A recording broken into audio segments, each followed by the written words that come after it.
Welcome everybody back into Nerd Sesh. As always, I'm Carson Bradburn, and alongside me is Logan Camden, and today we are joined by a very good friend of the show, Jason Timpf, of course, Hoops Tonight host here at The Volume. Jason, how you doing today? I'm doing good. It is good to see you guys. I don't want to get too excited because I felt very similarly before last year's postseason, and then we got absolute duds in the conference finals and finals again. But I'm cautiously optimistic that we're going to have 4 incredible playoff rounds. Aside from the Eastern Conference first round, which should still have 2 interesting series, I think just about every playoff matchup we get is going to be like 10 out of 10 interesting. So I'm very excited. How are you guys doing? Fantastic. And I totally agree. I think that the Western Conference first round this year should be the most interesting first round legitimately like in NBA playoffs history. The one thing that we can't account for, and the one thing that basically decimated the East last year and took the Clippers out of the picture and like can always throw a wrench into the playoffs, is the injuries. So I agree with you. Unless that ends up being a problem, I think these playoffs should be fantastic, and we just hope that that is not the case. And we're looking ahead to those playoffs today because our task for this show is going to be ranking our top 10 contenders in the NBA going into the playoffs. I kind of want to issue a disclaimer off the top. I almost don't even want to do this because this year is so distinct in how close so many teams are, specifically in the Western Conference, that like matchups are so pivotal. There is a very real possibility that I have a team ranked higher than another on this episode, yet if they actually played each other in a series, I'd pick the lower ranked team because of that specific matchup or whatever. So would you guys agree with that general sentiment, just how close a lot of these teams are? I've tried to avoid logical inconsistencies like that. Like if I do think a team would beat the other, I would have them above them. But it's not a catch-all. But what if you think that the team that matches up better isn't the better team in a number of other series? Like, I think there are instances of that. No, I agree with that fundamentally. Like, I think one of the teams that's higher up on my list has a chance of losing to a team that's not even on my list. I'll get into that later. But, like, yes, I do think it's very close between all of these. And I think that's an interesting caveat to add. I have a similar kind of vibe in my list. A perfect example of what you're talking about. I think the Thunder are a better basketball team than the Lakers, and I think that they have much more resilience against the plethora of different types of matchups they could face out west. Another way of putting it is, I think that the Thunder are far less likely to get upset before a matchup with the Lakers than vice versa.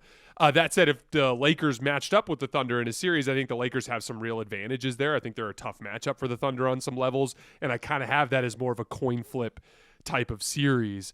Going further to the back half of my list, my top 5, I have kind of in an order that I truly believe is their chances to win the title. But 6 through 10 for me, I literally could jumble it in any order. Yeah. And any one of them could. I actually had 12 teams. I had 2 teams that didn't make my top 10 that I think are every bit as good as the team I have ranked 6th. So to me, it's like there's this clear top 5, and then 6 through 12 is like just literally shuffle the deck. It's all matchups, that sort of thing. So I actually also had 12 teams that I really considered. There were 2 teams that were hard for me to leave off, and I say let's have conversations about those teams when we get there. But Jason, let's just start with you. Who do you have in your 10 spot? My 10 spot is the New York Knicks, and that's an important part of the way this list is put together. I'm not looking at this as who's going to make a deeper playoff run. I'm not looking at this as who's the better basketball team in a vacuum. Like, I think the Knicks are better than some teams that I have above. However, I think the Knicks are almost certainly going to face the Celtics in the second round and almost certainly going to lose there. So that, to me, drops them way down. Like, they got some pretty lucky circumstances last night against the Celtics with Jaylen Brown being on the minutes restriction, Al Horford being out, an opportunity to attack Peyton Pritchard down the stretch, an opportunity to attack Luke Kornet down the stretch, things that wouldn't be there in a real matchup between the two teams. I think it's just a terrible matchup with their ability to attack Karl-Anthony Towns in space. And so even though I think the Knicks are a really interesting team that is possibly, like, if you told me who would win a Knicks-Cavs series, different question. I could see that potential. I would pick the Cavs, but I think the Knicks could beat the Cavs. I don't think the Knicks can beat the Celtics. That to me was a death sentence for them and their chances to win, so I dropped them all the way down to 10. I have the Knicks in my 10 spot as well, and you hit on the big negative for me with the Knicks, and that's just that they have significant and glaring weak points at the most important defensive positions. Jalen Brunson at point, Karl Anthony Towns at center. With Cat and Brunson on the floor, they have a defensive rating of 117, and do with this number what you will, because it's a smaller sample size significantly. Without either of those two, they have a defensive rating of 102.3. And I think the Knicks did a great job in the offseason moving Randall and DiVincenzo for Cat. It's a trade I would make 10 times out of 10. I just think when you have an opportunity to move off of a volatile piece like Julius Randle and to improve with a guy that I think very highly of, like Karl Anthony Towns, I think you do that. And I think they did a great job of putting defensive-minded complementary wings with those guys, with Bridges, with Anunoby, with Josh Hart. That being said, it's just hard. It's really hard to create a good team defense when you've got defensive liabilities like that at the point and at center. Players are shooting 2% higher than their average inside 6 feet versus Karl Anthony Towns. He's one of the worst 5 rim-protecting centers on decent minutes this year. And Brunson is just one of the worst point of attack defenders in the NBA. So I think we're similarly aligned, Jason. I would give them a slight chance against Cleveland, but I would take Cleveland in probably 6 games or less. I don't think they push the bill, but the Knicks are in my 10 spot as well. I just think they're a little too flawed for me to think they can go on a deep playoff run.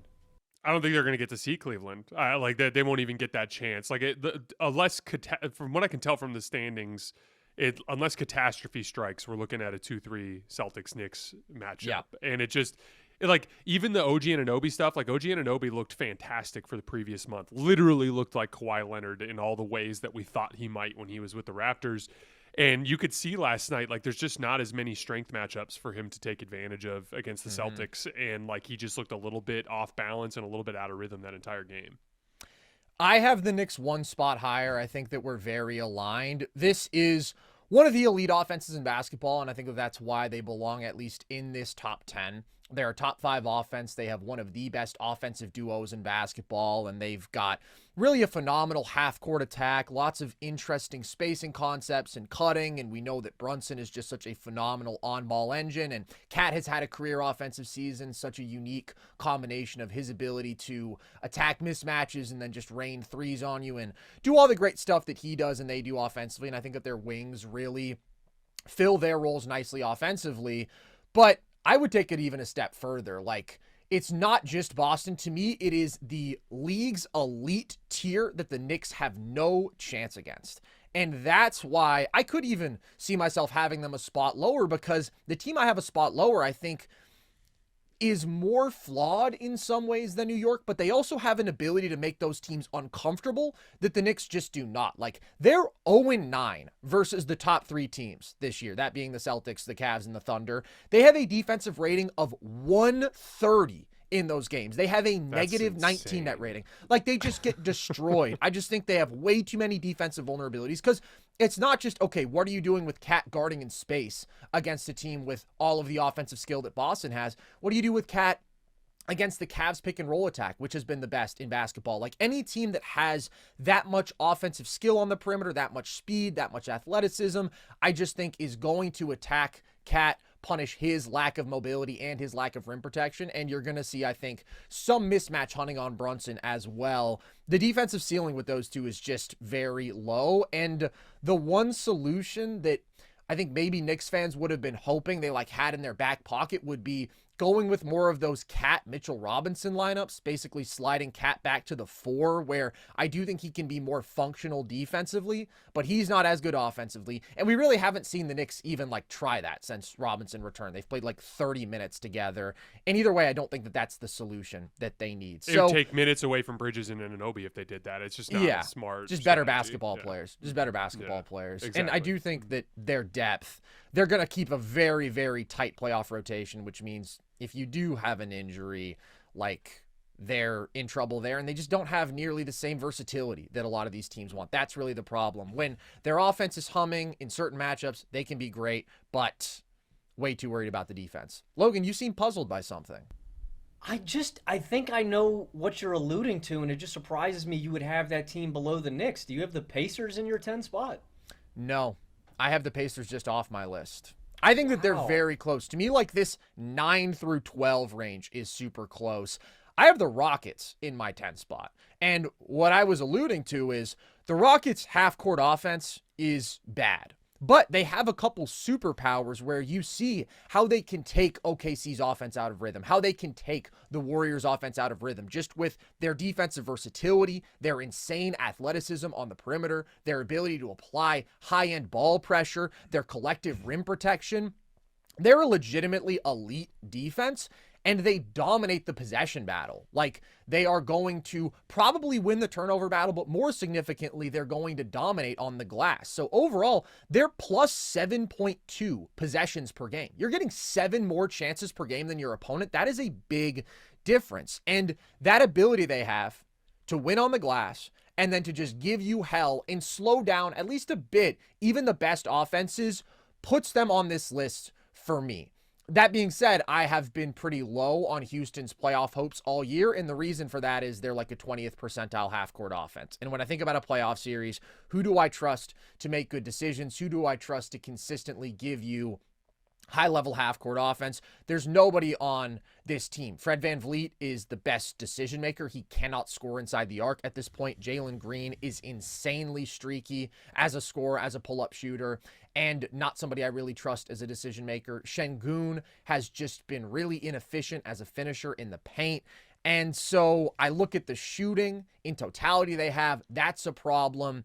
It's a big concern. So they have their great strengths that offset that to some extent, but like if you just get down to a playoff game where maybe the pace slows down a little bit, you need to grind out those great half-court possessions, I trust them way less than anybody else on this list. And I do wonder if their advantage in the possession game diminishes just a bit when everybody is playing their asses off in the playoffs. Because, like, I think Houston is just a great rebounding team. I think they're a great defensive team. I also think they're really young and athletic, and they play really, really hard in the regular season. And you get to the playoffs, everybody's playing their hardest. I think some of those playoff defenses get even harder to score on in the playoffs, whereas I feel like Houston, they're a great defense, but, like, they've already shown us their ceiling on that end. It's that ability to make people uncomfortable and win the possession game that gets them on my list, but I can't put them higher because of the offense. I left them off my list because of the offense. I think Houston's going to be a really tough out. I think I mentioned some of these stats on our last show, but they're number one in rebound rate and rebounds per game. They're number one in offensive rebounding rate and offensive rebounds per game. Like, that is a real advantage that this team has. And I think whoever goes up against Houston, I think it's going to go a minimum of 6 games. I think Houston makes life hard on them. I think they steal a couple of games. Like, I love it about them. They got something to hang their hat on, but I don't trust Jalen Green enough. I don't trust VanVleet to be efficient enough. I don't trust Şengün enough. And in a lot of ways, I kind of look at the Pacers and the Rockets as really similar teams. Like, teams that have their identity, that are really good on one side of the floor, but just leave me wanting a lot more on the other end. And I just prefer Indiana's elite offense to Houston's elite defense. That's why Indiana cracked my list. Yeah, both of you guys made all the same points that I would make regarding their half-court offense. The point you made, Carson, I think is like literally been one of the most clear trends in the regular season over the last half decade, as load management has become more of like load management. I wouldn't even call, like, I hate that phrase load management because it acts like it's some sort of culture around the NBA. It's more just NBA teams are now better than ever at managing the 82 game grind. And if you have a team where every single one of your rotation players is in their mid-20s or younger, and they're kicking and they're playing super hard every regular season game, it's going to juice the numbers a little bit. Like, I think the Thunder are clearly the best team in the West, but I don't think they're 15 games better than everybody or whatever they are up in the standings right now. Like, I think it's probably more like a 6 or 7 game gap if you were to account for this sort of discrepancy. And so, like, to me, it's a lot easier for me to see a situation where a team can match Houston's intensity and make their offense more uncomfortable than Houston can make their offense. Another really simple way to put it, I put Houston off my list. And the main reason why was I view Houston as high risk for upset, meaning like them upsetting someone. Like, would not be stunned at all if they beat one of the teams below them coming out of the play-in. Like if they beat a Minnesota, if they beat a Clippers, if they beat a Warriors or something like that. An upset, I think, is in the cards for them. Winning 4 playoff rounds, I view entirely out of the cards. It would be earth-shattering shocking for me if I saw Houston win 4 playoff rounds.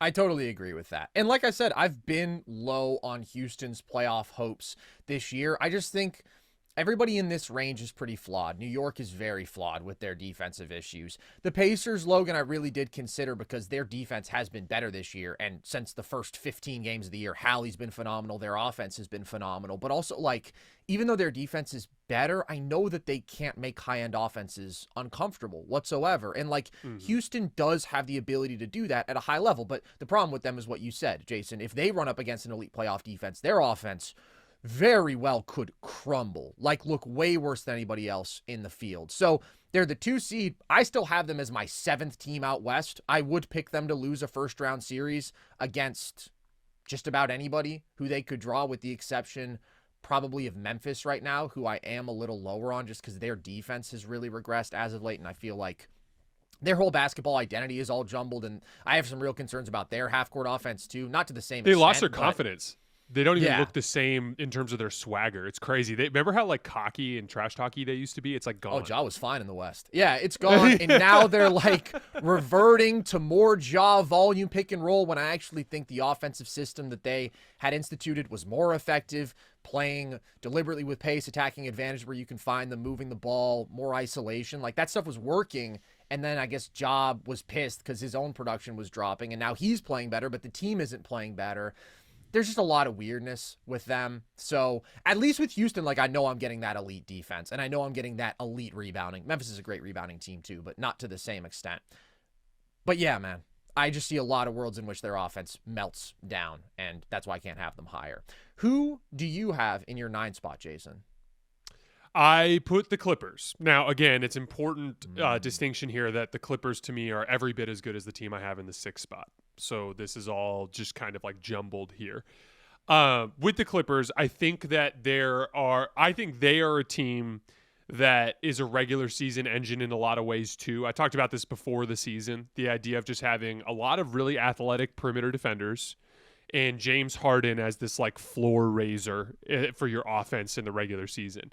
Now, the wild card is Kawhi, but it still is a wild card in the sense that like we've made it through step 1, which is get him to the postseason healthy. Mm-hmm. But there have been 2 examples just in the last half decade where he got to this point and then still broke down in the first or second round series as the intensity picked up. So I ended up dropping the Clippers a little bit just simply because of the wild card surrounding Kawhi, a little bit of the reality of James Harden and how his offense can start to get more finicky against elite defense in the postseason. And I do think that there are some things you can do to attack them in space that certain matchups will be able to take advantage of that, you know, the regular season grind is not as consistently able to take advantage of. So for me, I put the Clippers. I want to be clear. I view them as every bit as good as every other team in this tier. I think the potential upside is Zubac has been kicking everybody's butt, and he's just a matchup problem, big and strong. What he can do on the offensive glass, what he can do as a roll man, what he can do attacking smaller centers and down on the block. But there's also the Kawhi element with strength too. So I think that they're a team that I could absolutely see upsetting one of the upper seeds in this bracket, just simply because they have a couple of really big size and strength advantages at a couple of key positions if they caught a favorable matchup. I think there's a lot to like about the Clippers, and I've got them in my 6th spot. I agree with you, Jason. I think they're all really close. Also, I commend you. When I talk negatively about Kawhi or Harden in any way, I come off like a dick, but that was really eloquent and well said. Well, you take it pretty far, Logan. You're not so gentle. I need to take some notes. He said that really professionally, but I've got the Clippers at 6. I think the big pros for them are the defensive floor that we've seen from them all year long and the collective shooting and depth of this team. There's just a lot of really good basketball players in LA. Why they can't be higher for me and the things that limit them, I am concerned about Kawhi's injury history, as I always mention. I am concerned about James Harden's playoff dropping, as I always mention. But more importantly, the schematic rigidity. Tyler, Hoop Venue, we had him on a few episodes ago, and he talked about Zubac's defending in space. I'd be a little bit worried about that. Like Jason mentioned, I think that Zubac has advantages against other teams where he could be either a matchup strength or a matchup liability, depending on who they get matched up with and what they run. But more importantly, I think my spacing concerns where if they're playing a lot of Chris Dunn, if they're playing a lot of Derrick Jones Jr., if they're playing Ben Simmons, I worry about this team a little bit in terms of just spacing the floor and leaving guys on islands in certain matchups as well. But I think the Clippers are probably one of the more solid teams. That's why they're higher up for me. They're just a little, even though I don't like betting on Kawhi, I don't like betting on Harden, I still feel like they're more stable than the teams that I have below them. And that's why the Clippers are at 6. They're not some home run. They're not some real deal threat or contender to me. Again, all the teams in this range are really close. But the Clippers just seem a little bit more stable to me. And that's why I'm comfortable with having them higher on my list. I have been sipping the Clippers Kool-Aid all year. And I've been higher on them than both of you guys all year, and that's going to remain the case. I have them in my number 5 spot. And basically this just hinges on Kawhi being the elite basketball player that he's been as of late. And I understand having like major red flag level concerns about his health because like you said, Jason, right? We saw it. He got to the playoffs last year and then he broke down in the first 2 games. We saw it 2 years ago against the Suns and then he broke down in the first 2 games when he was playing out of his mind. So like that is a very real possibility.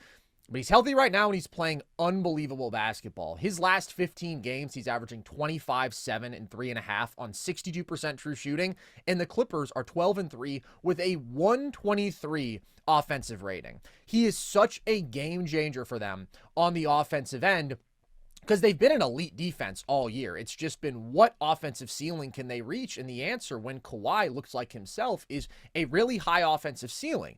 In this same stretch, James Harden has also been playing phenomenal basketball. Post All-Star break, like his last 25 games, he's averaging 24.5 points and 9 assists per game on 59% true shooting.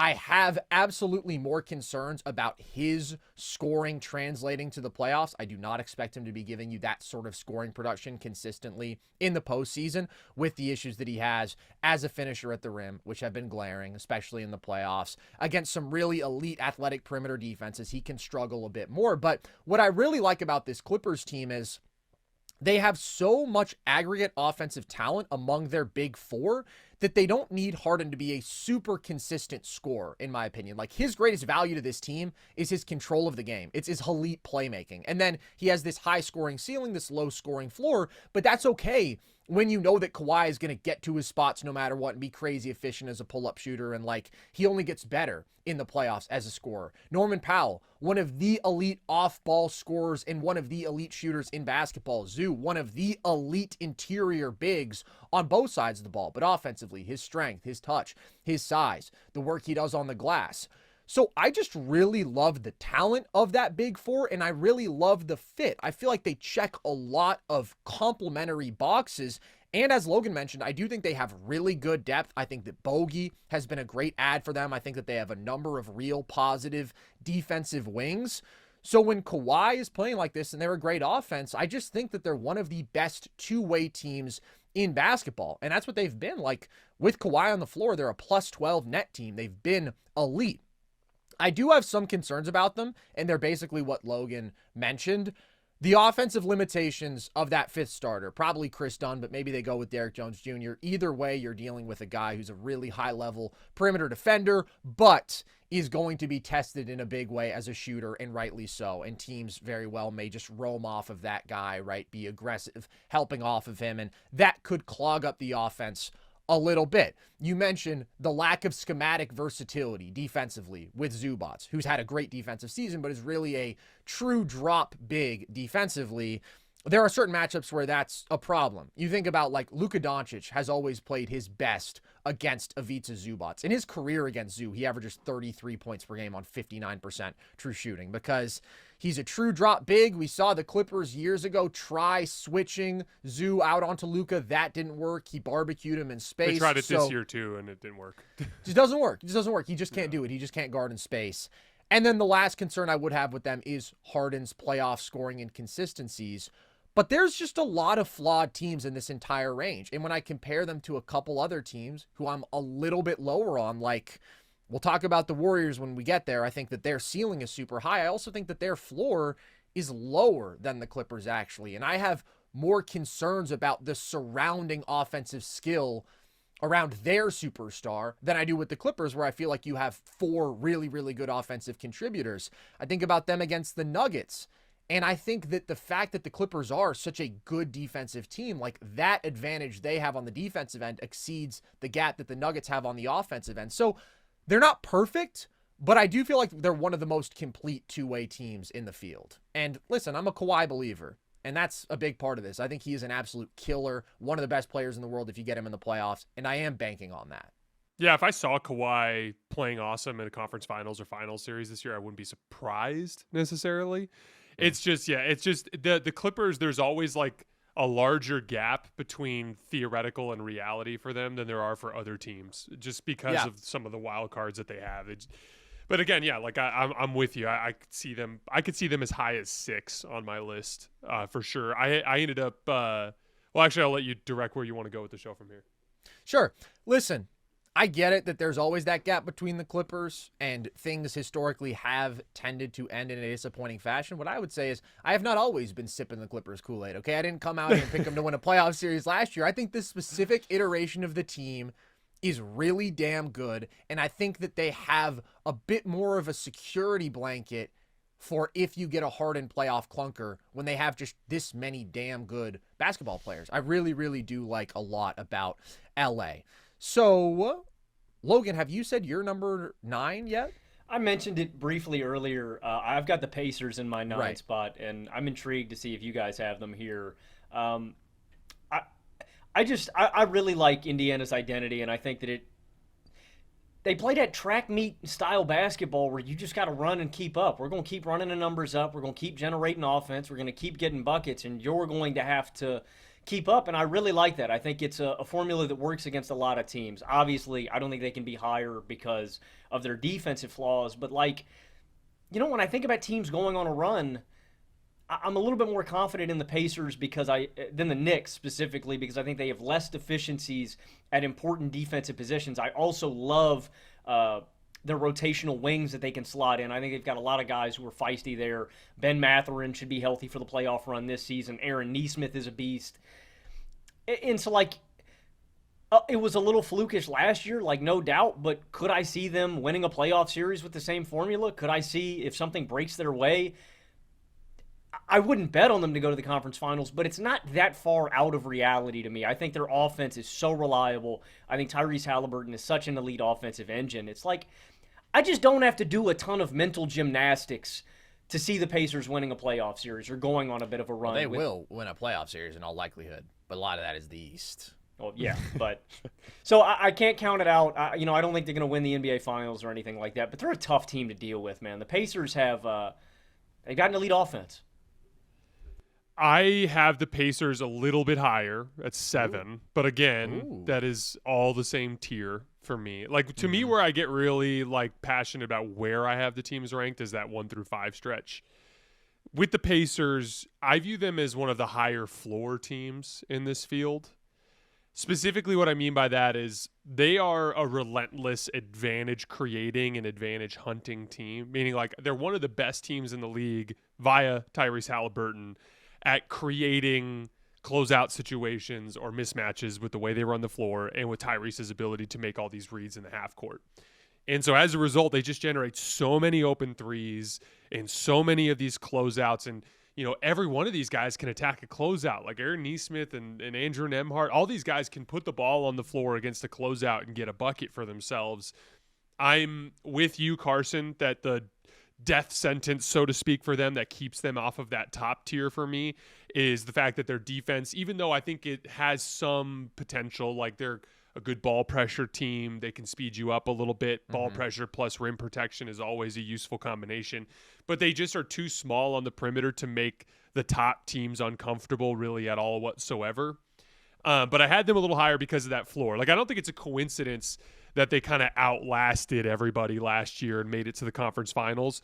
And I don't think it was a coincidence that they pushed Boston more, at least in the in terms of just how much they were able to hang with Boston for the entirety of games and just only lose at the end. I think a big part of that is they are relentless with their pace, with their advantage creation, to where they just generate so many good shots that they're going to stay in series. And so that always just makes them a random upset threat. So that's why I have them all the way up at 7, but I think we more or less agree in terms of the strengths and weaknesses on both sides of the floor. Yeah, I feel a little bit weird not having Indiana on my list because I've been an Indiana advocate. I've been saying they're underrated throughout the year. I'm a huge Hallie guy. And I do generally value my confidence in your ability to create offense in the playoffs compared to your ability to be a really high-end defense. I guess it's just like I know what they're going to give me offensively, and it's great, and it will make them competitive against basically anybody. But they are one of the worst rebounding teams in basketball. They are an improved defense, but I still think that they're pretty mediocre there. And it's just, you can make the argument that like their path to an upset is they win the track meet and you just can't stop them.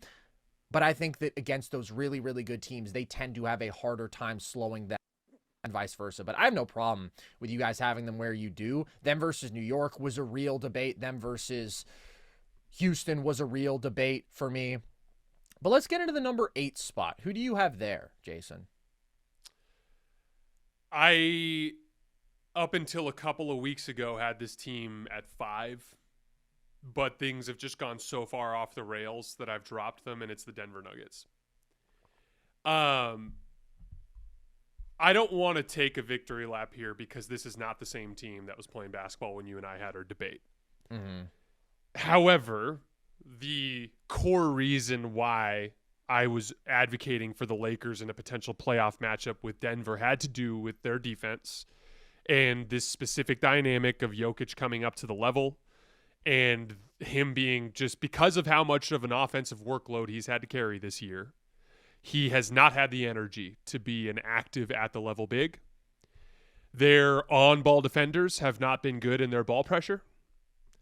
So you're putting 2 on the ball, but the guy's comfortable, and he's making these comfortable skips or pocket passes or over-the-top passes to a short roller, and their backside rotations are garbage.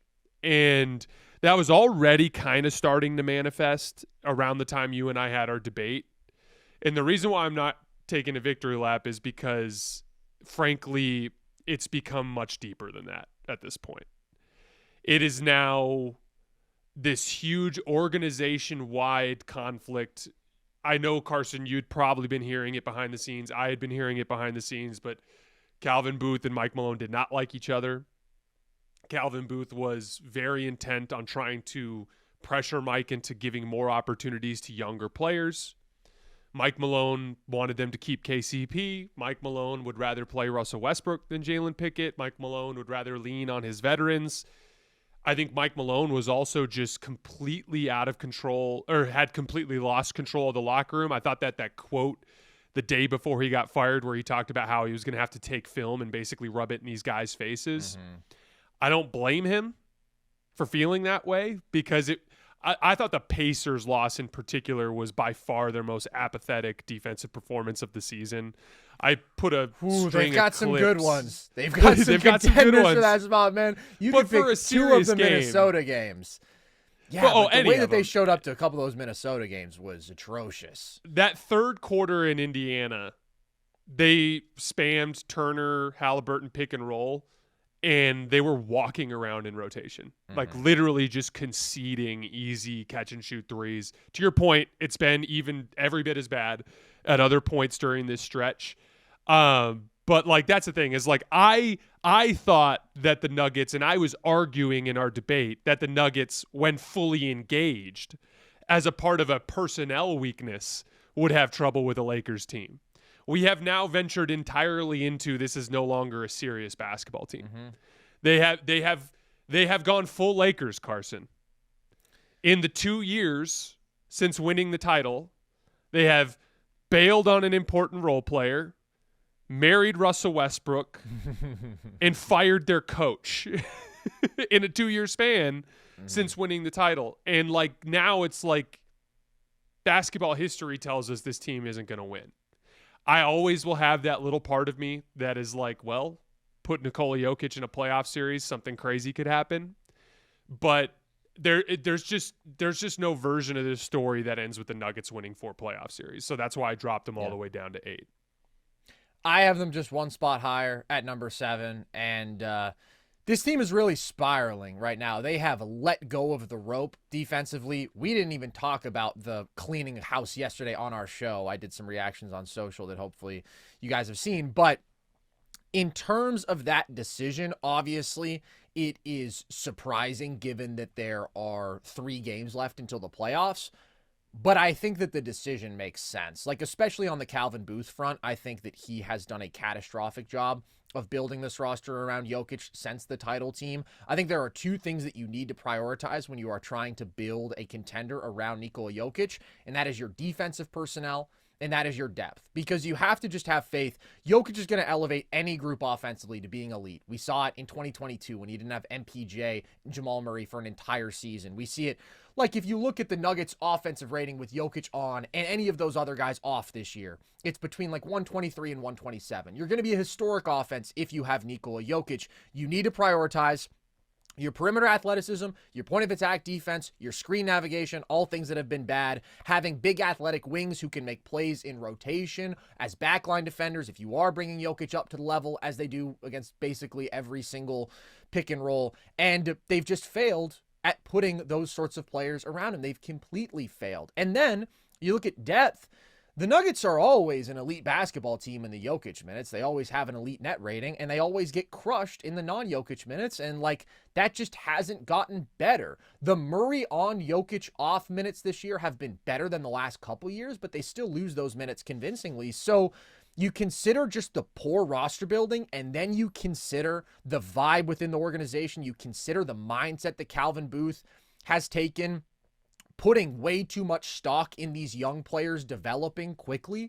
When you are like a team that just won the title 2 years ago and you have one of the best players ever in the heart of his prime, you should be all in on putting win now players around him. And he took the opposite approach, which to me is just catastrophic. And then he has been at odds with Mike Malone, as you mentioned.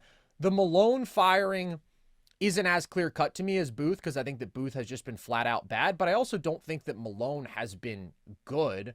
I think that you mentioned the locker room stuff. Like, this has been probably the least engaged defensive team in basketball this year that is actually trying to win basketball games, that should be trying to make a playoff push.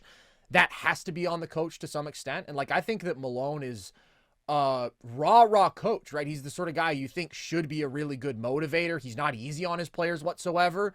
But if there's a disconnect and you're not getting the results, then there's a disconnect and you're not getting the results. And like, that has to fall on the coach. And I've never viewed him as like a schematics adjustment sort of game changer. So if they feel like they need a new voice, they need to reboot.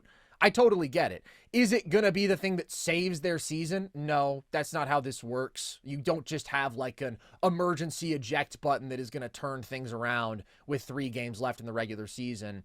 But I do definitely see where they were coming from with all of this. What do you think about the Malone and Booth cleaning house, Logan, real quick before I get back to the Nuggets as a basketball team this year? Well, I mean, I really wonder this season, dude, just some of this like situations surrounding the firings have been so crazy to me. Like the fact that Mike Brown gets fired after De'Aaron Fox doesn't D up, right? Like, it's just crazy to me how one game, one play can get you to X in the NBA. Like, I really wonder if the Nuggets would have gone through with this if they had just won one of the 4 games, right? Against San Antonio, they don't play any of their starters.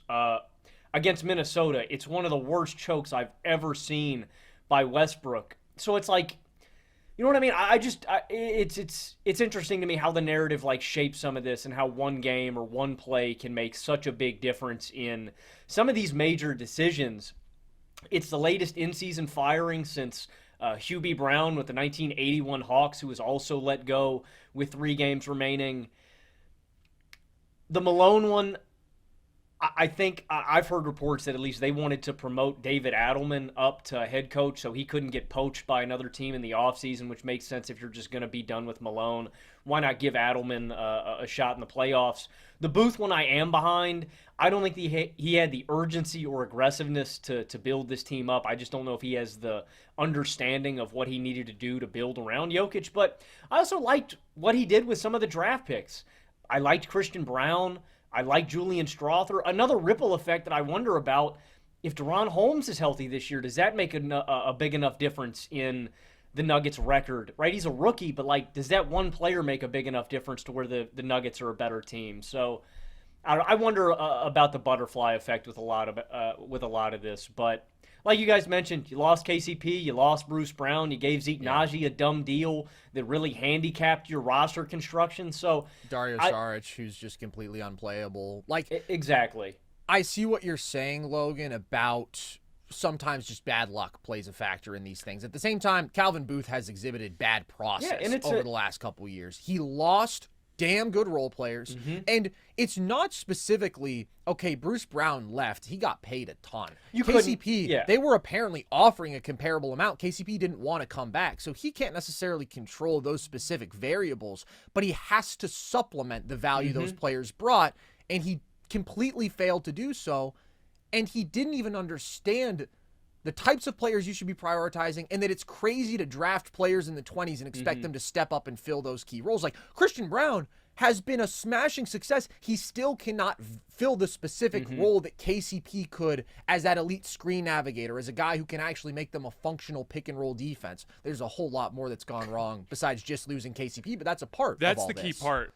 That's a key part, Carson. Like, you laid it out so well. Like, if you're going to build around Jokic, you have to understand that as he's getting older now, he's going to be able to leverage his offensive gifts better than his defensive gifts. Like, when Jokic was playing in 2023, and there was an important other part of it, which we'll get to in just a second, but like, Jokic was a little younger, a little quicker footed, a little more active, and he was able to get up to the level and be active with his hands, get deflections, cause problems for people, slide his feet well. As Jokic ages into his mid-30s, he's going to pretty much strictly be an offensive engine and a defensive rebounder. And so with that being the case, he's going to be lazy at the level for probably the rest of his career. So you cannot have the second part of that bracket be someone who can't stay attached to the ball handler. Yeah. That's the issue. Like, you laid it out perfectly, Carson. It's a combination of wing athletes on the back line that can be flying around in space making plays, and then somebody on the ball that can stay attached to the ball handler. And if you can't do that, you're not going to be able to defend around Nikola Jokic. And honestly, like, another part with Calvin Booth, like, Christian Brown was the type of player that was going to be able to help an NBA team right away. Where I look at where I would be critical of a Julian Strawther type of pick is, I like Julian Strawther too. I think he's going to be an interesting guard in this league in the big picture. I actually think he has more defensive potential than you would think as an athlete with some long arms. But there's no version of this where Julian Strawther was going to be a reliable player at any point during the first 5 years of his career. And like, at a certain point, there needs to be an approach built around, like, sustained success through the draft as a contender is by drafting older, more NBA ready players, or flipping those picks retroactively for older veteran players that are ready to contribute. And that's the thing, is like, Mike Malone was caught in a bind with having veterans who can't do the job and young players who can't do the job. That is Calvin Booth's fault. And where it gets unfortunate is, I actually think Mike Malone is a good NBA coach. But to your point, I'll say the same thing I said after the Lakers fired Frank Vogel. I think Frank Vogel is a good NBA coach. The problem is Frank Vogel back-to-back, because the Suns did it to him too, Frank Vogel struggles to get buy-in from vets. And at a certain point, he struggled to get that buy-in, and the team bailed on him. They had to go a different direction. The only caveat I'd provide, though, I believe those types of coaches, the Frank Vogels, the Mike Malones, really any coach that's going to be a hard, like, be on his players every day type of coach, that coach has to be coaching a team that really believes they can win.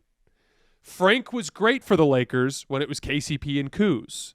He was terrible for the Lakers when it was Russell Westbrook and they didn't believe. Mike Malone was great for the Nuggets during these earlier iterations of the team that felt like they can win. This team doesn't think they can win, and so now they're sick of Mike Malone bitching at them all the time.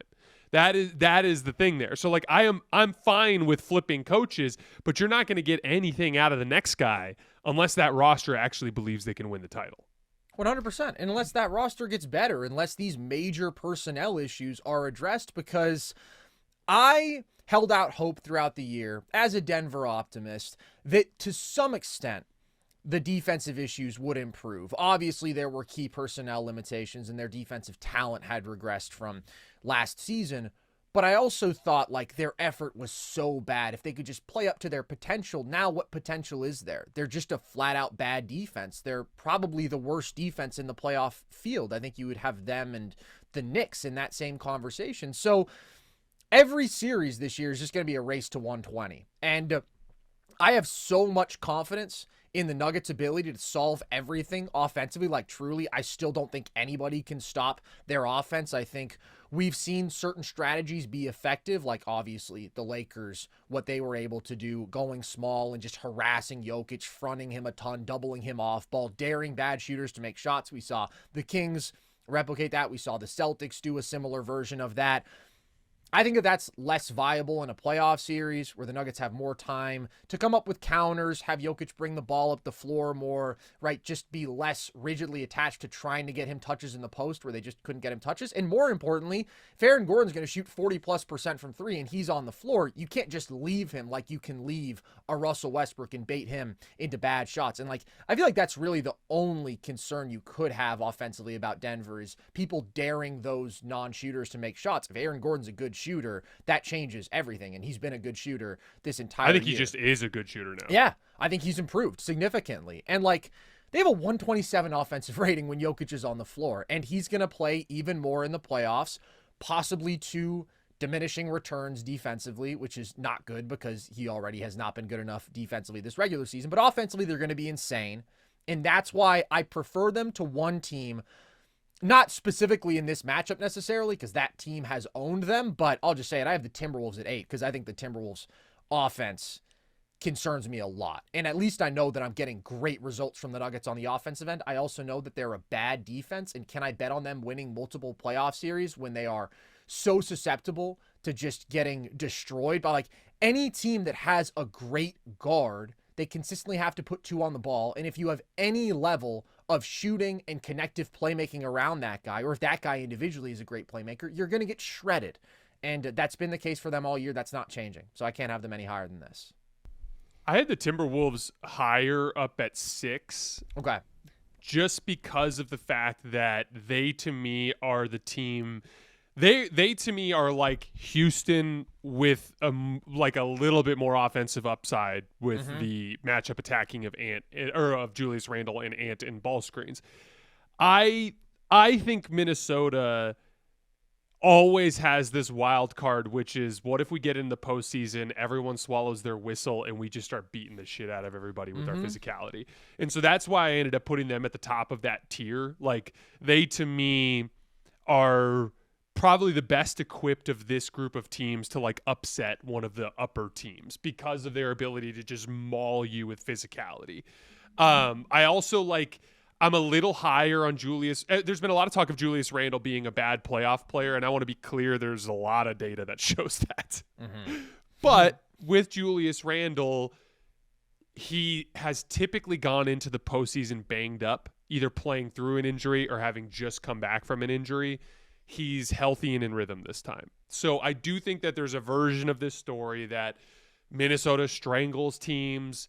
Ant shoots 45% from 3 and averages 30 points a game. And Julius Randle just bullies Smalls and they have some success. Jaden McDaniels hits his threes. I think there is a pathway for Minnesota to actually win it all, even if it's an extremely narrow pathway. I think that pathway exists because of their physicality upside. I can't do it with Minnesota, man. I'm so tired. I'm so tired of the Timberwolves, dude. Last night was something to behold, man.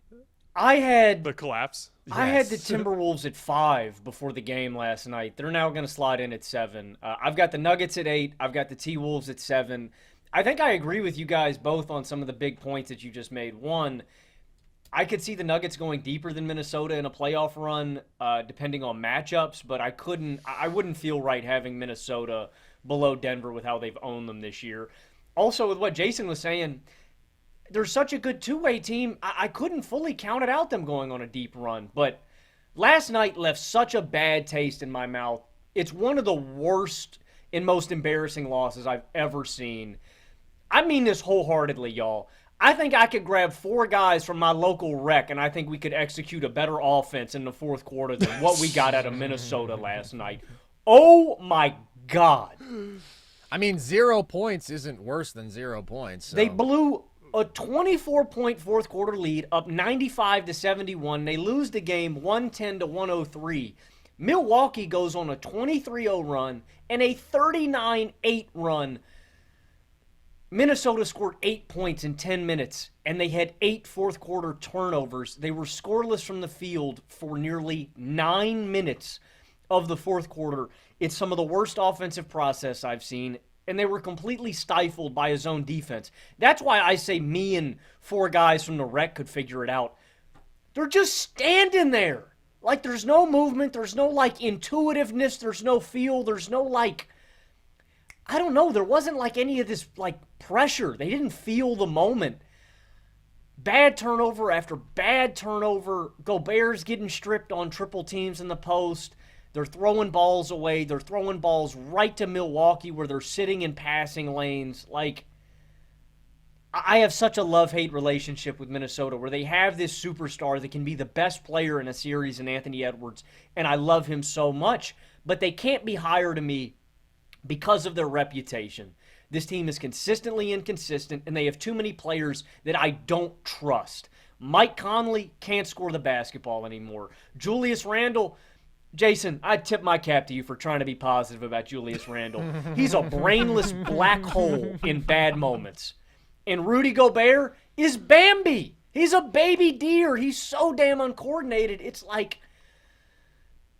I've seen it. I've seen it too many times this year. I know what is going to bite Minnesota on the ass and get them bounced. It's the offense. It's the spacing concerns. This team is 20th in clutch offensive rating. They have an offensive rating of 106.4 in the clutch. And the most damning number to me, 26 of their 33 losses this year are clutch losses. It's tied first for the most clutch losses in basketball this year. And if my math is correct, it's the highest percentage of any team's total losses that were in the clutch.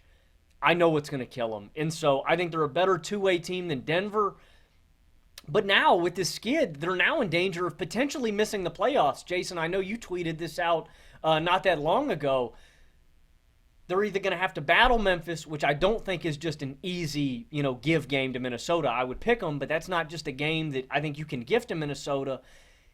You could run into Sacramento where DeMar and Levine could just bounce you. It's just, I don't like in that 7-8 game, you could run into the Clippers, you could run into the Nuggets, you exactly. could run into the Warriors. We don't know who that's going to be. It's going to be exactly. a really good team, though.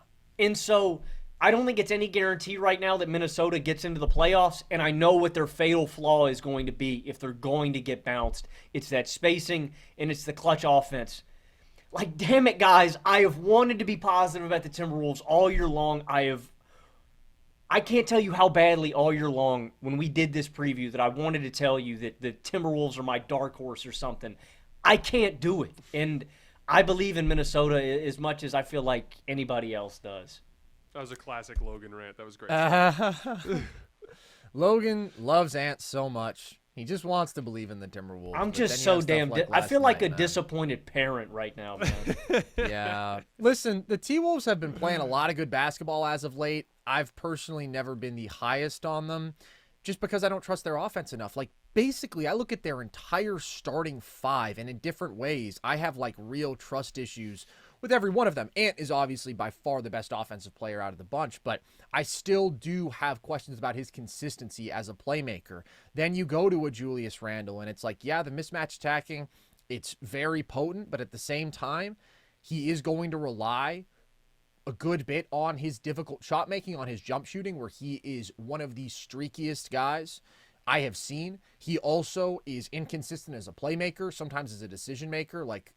he was probably the worst offender against that zone last night, just making horrible decisions with the basketball. Jaden McDaniels has been on a really good stretch. He's been very inconsistent, though, in totality this year. He's inconsistent as a shooter. Gobert, obviously.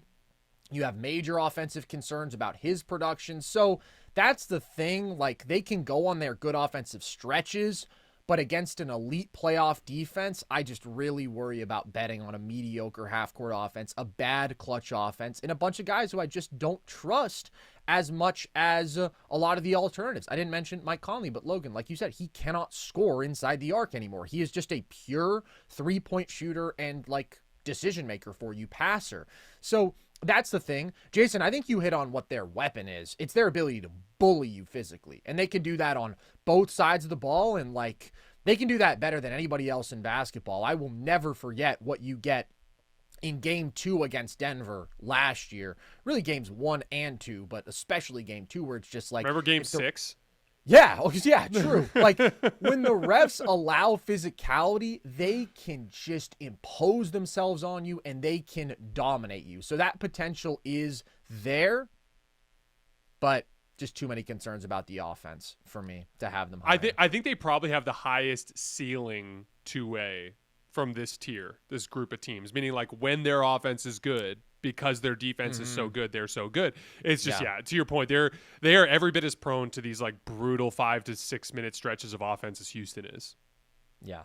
And they're a better offense in totality, and at least I know that I have Anthony Edwards, but yeah, the offensive floor for them is quite low. Okay, so if I'm not mistaken, I think me and Jason are caught up through our 10 to 6. I think we're waiting on your 6, Carson. Yeah, I'm me. Are you? Knicks at 10, Clippers 9, Nuggets 8, Pacers 7, Timberwolves 6. Okay.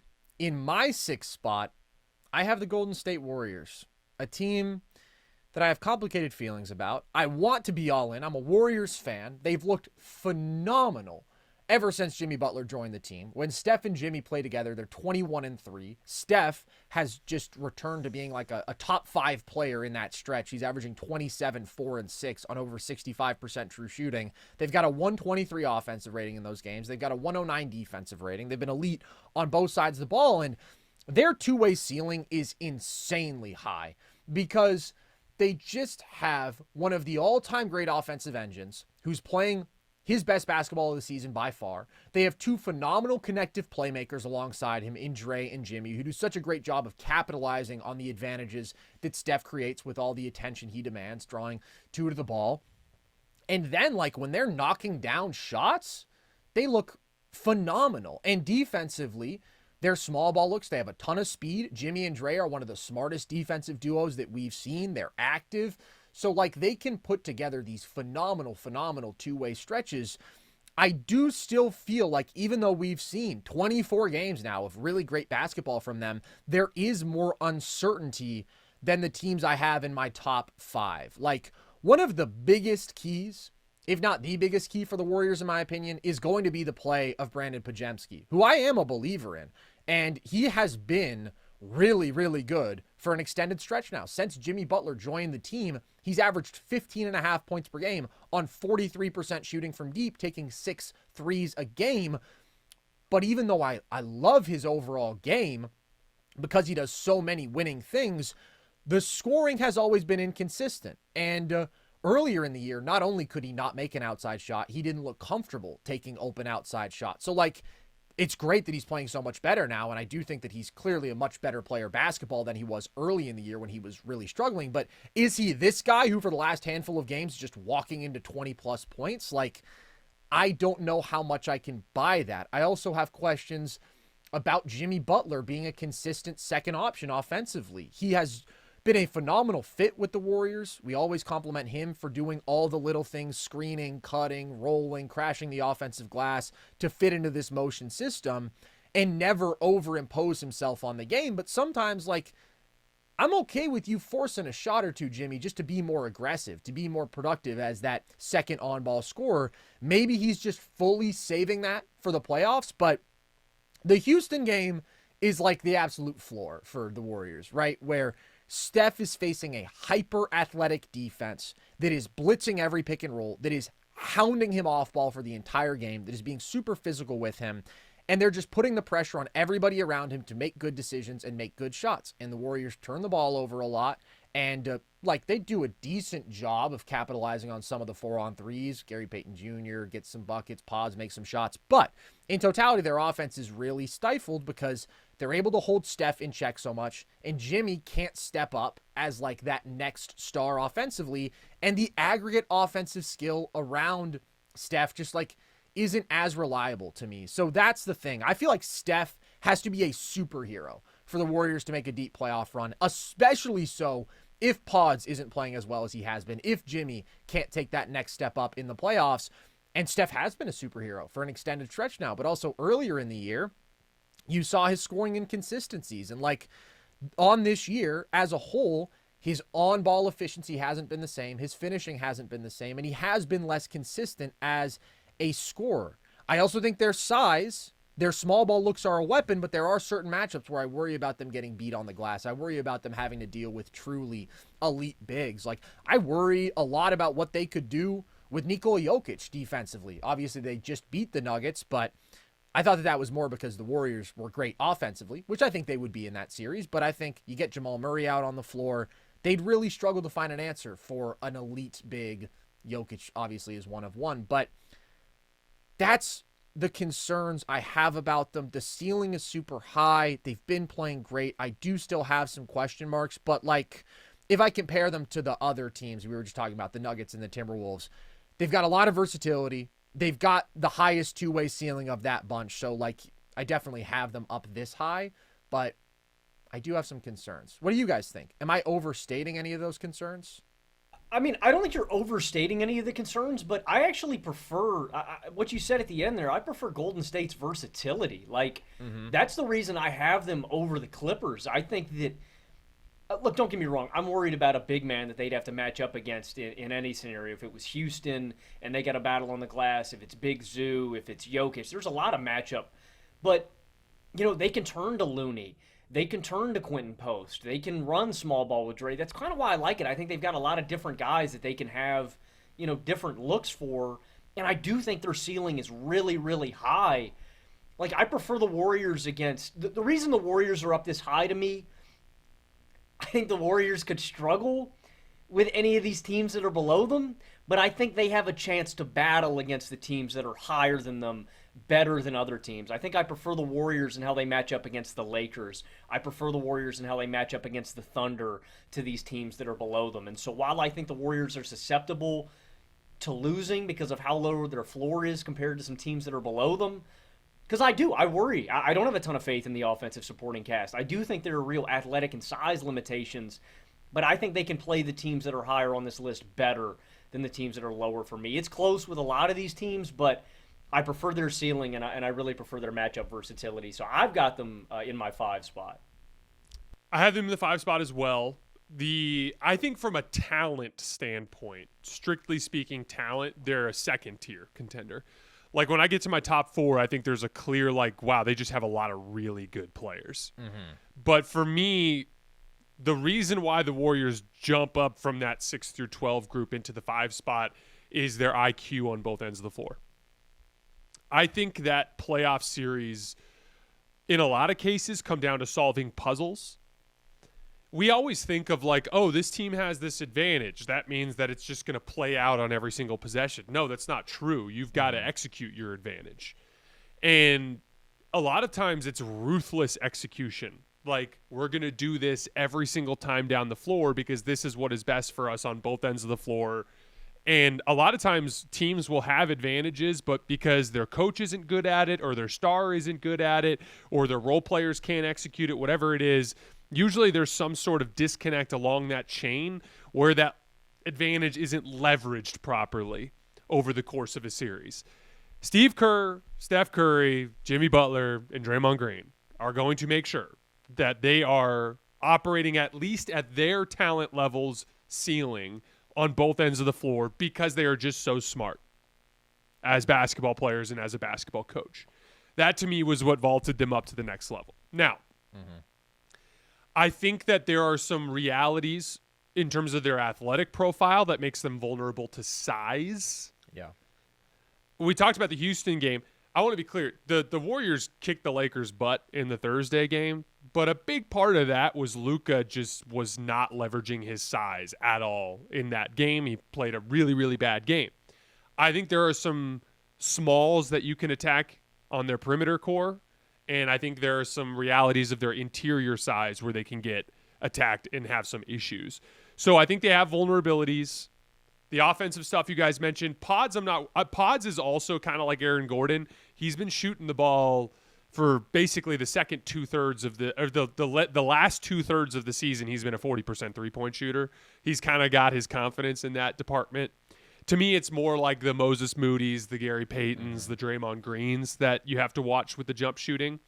But the reason why I have them at the bottom of this tier is I think there are more schematic ways to bother them by helping off of certain guys that the other top tier teams that I have above them don't have as many vulnerabilities on the offensive end to exploit. But I think that their defense is legit. I think their IQ is probably the best in this field in terms of just their core 4 people and their ability to solve those puzzles.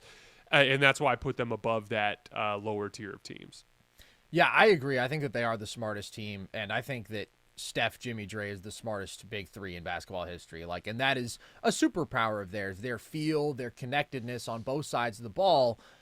One specific concern I have, not just about raw size, but also a hyper-physical big team like Houston or Minnesota. I could see beating the Warriors. Would I pick it? No, because I think the Warriors are better, but if you just punch them in the mouth, and if you are able to get away with defending Steph super physically, and if you have that rim protection as well and that backline defense, and then you're going to win convincingly on the glass, that's a formula that I can see overwhelming the Warriors a bit, especially if the shooting around Steph is inconsistent. So we have them in a similar range. I mean, we only have them one spot apart, but I wouldn't have them in a different tier from the next couple teams on my list. Actually, I would even say that my 4 through 8, that pack of teams in the West, they're all super, super close for me. The Warriors do fall in that where it's very matchup dependent. There are matchups where I really like them and I really like their ceiling, and there are matchups where I'm a bit more concerned about some of their weaknesses potentially.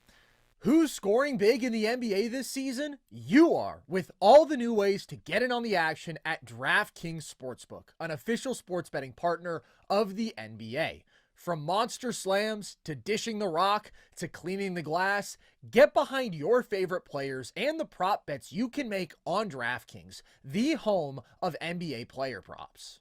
Ready to place your first bet? Try betting on something simple like picking how many points your favorite player will have. Go to the DraftKings Sportsbook app and make your pick. First timers, here's something special just for you. New DraftKings customers bet $5 to get $150 in bonus bets instantly. Take it to the rack with DraftKings Sportsbook. Every point counts. Download the DraftKings Sportsbook app and use code NERDS. That's code NERDS for new customers to get $150 in bonus bets when you bet just $5. Only on DraftKings. The crown is yours. Logan, you have the Warriors at 5. Jason, as do you. I have the Clippers at 5. Who's in your 4 spot, Logan? I've got the LA Lakers, and I think they've got the best recipe to defeat the Thunder in a playoff series. We're talking about elite superpowers. The Lakers have the easiest offense in the NBA when stuff is clicking for them. They've got the best offensive duo in the NBA. They've got the best offensive trio in the NBA. And they've got elite supporting off-ball shooting in terms of volume and efficiency. Before Luka arrived, they were shooting about 34 threes a game. Now they shoot about 41 threes a game. And you think about the shooters that are around them. If it's Reeves, if it's a Dalton Connect, if it's a Gabe Vincent.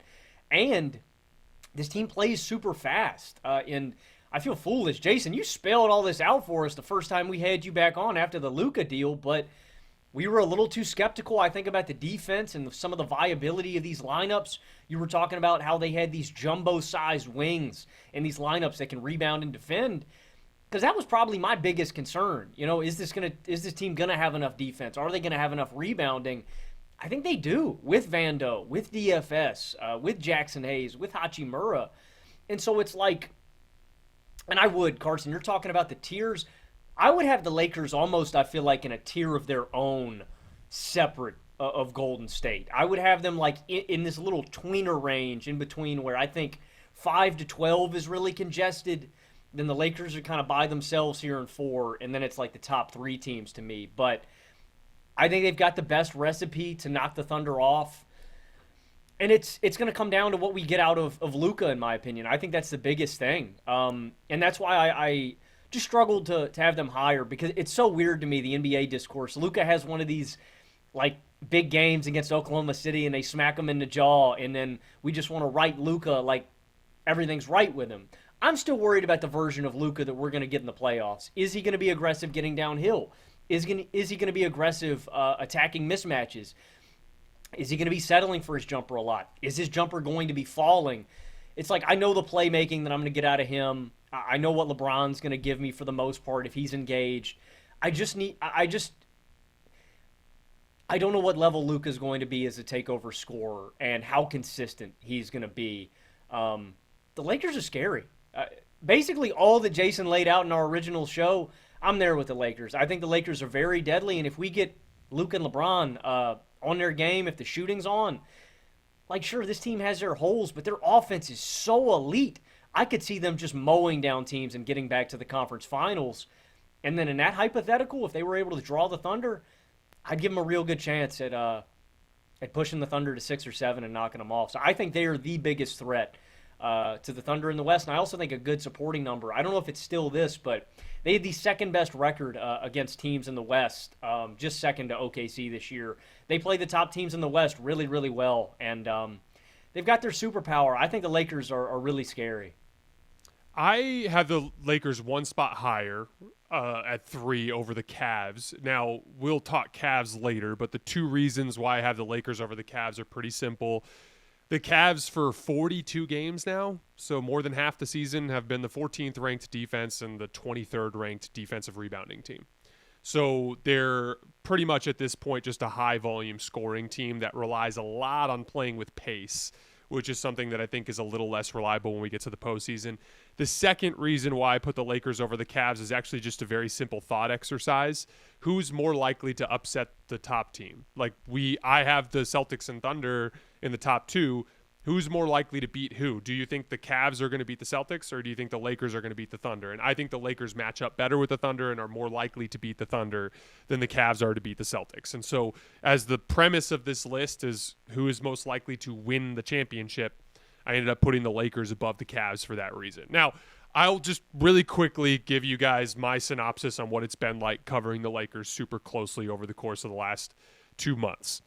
There is an obvious ceiling here. We've really only seen it in the second half of last night's game and in the entirety of the Sunday game against the Thunder, which is a combination of LeBron, Austin, and Luka all clicking offensively, role players confidently stepping into shots and knocking them down, while also simultaneously being the elite defense they were before LeBron James got injured. There's been a lot of inconsistency in those departments that have manifested in various ways. So, for instance, like in the Golden State game, all the role players shit the bed, like simultaneously. In the early stretch before LeBron got hurt, LeBron was awesome, Austin was awesome, the defense was awesome, but Luka was obviously a shell of himself coming back from his injury. Then LeBron goes out with an injury. When LeBron went out with the injury, so did Rui, so did Jackson Hayes. Their entire front court was injured. The defense fell apart. But then Luka got going. And so it was like Luka and Austin are cooking on offense, but the defense is non-existent and the front court is thrashed. Then LeBron comes back.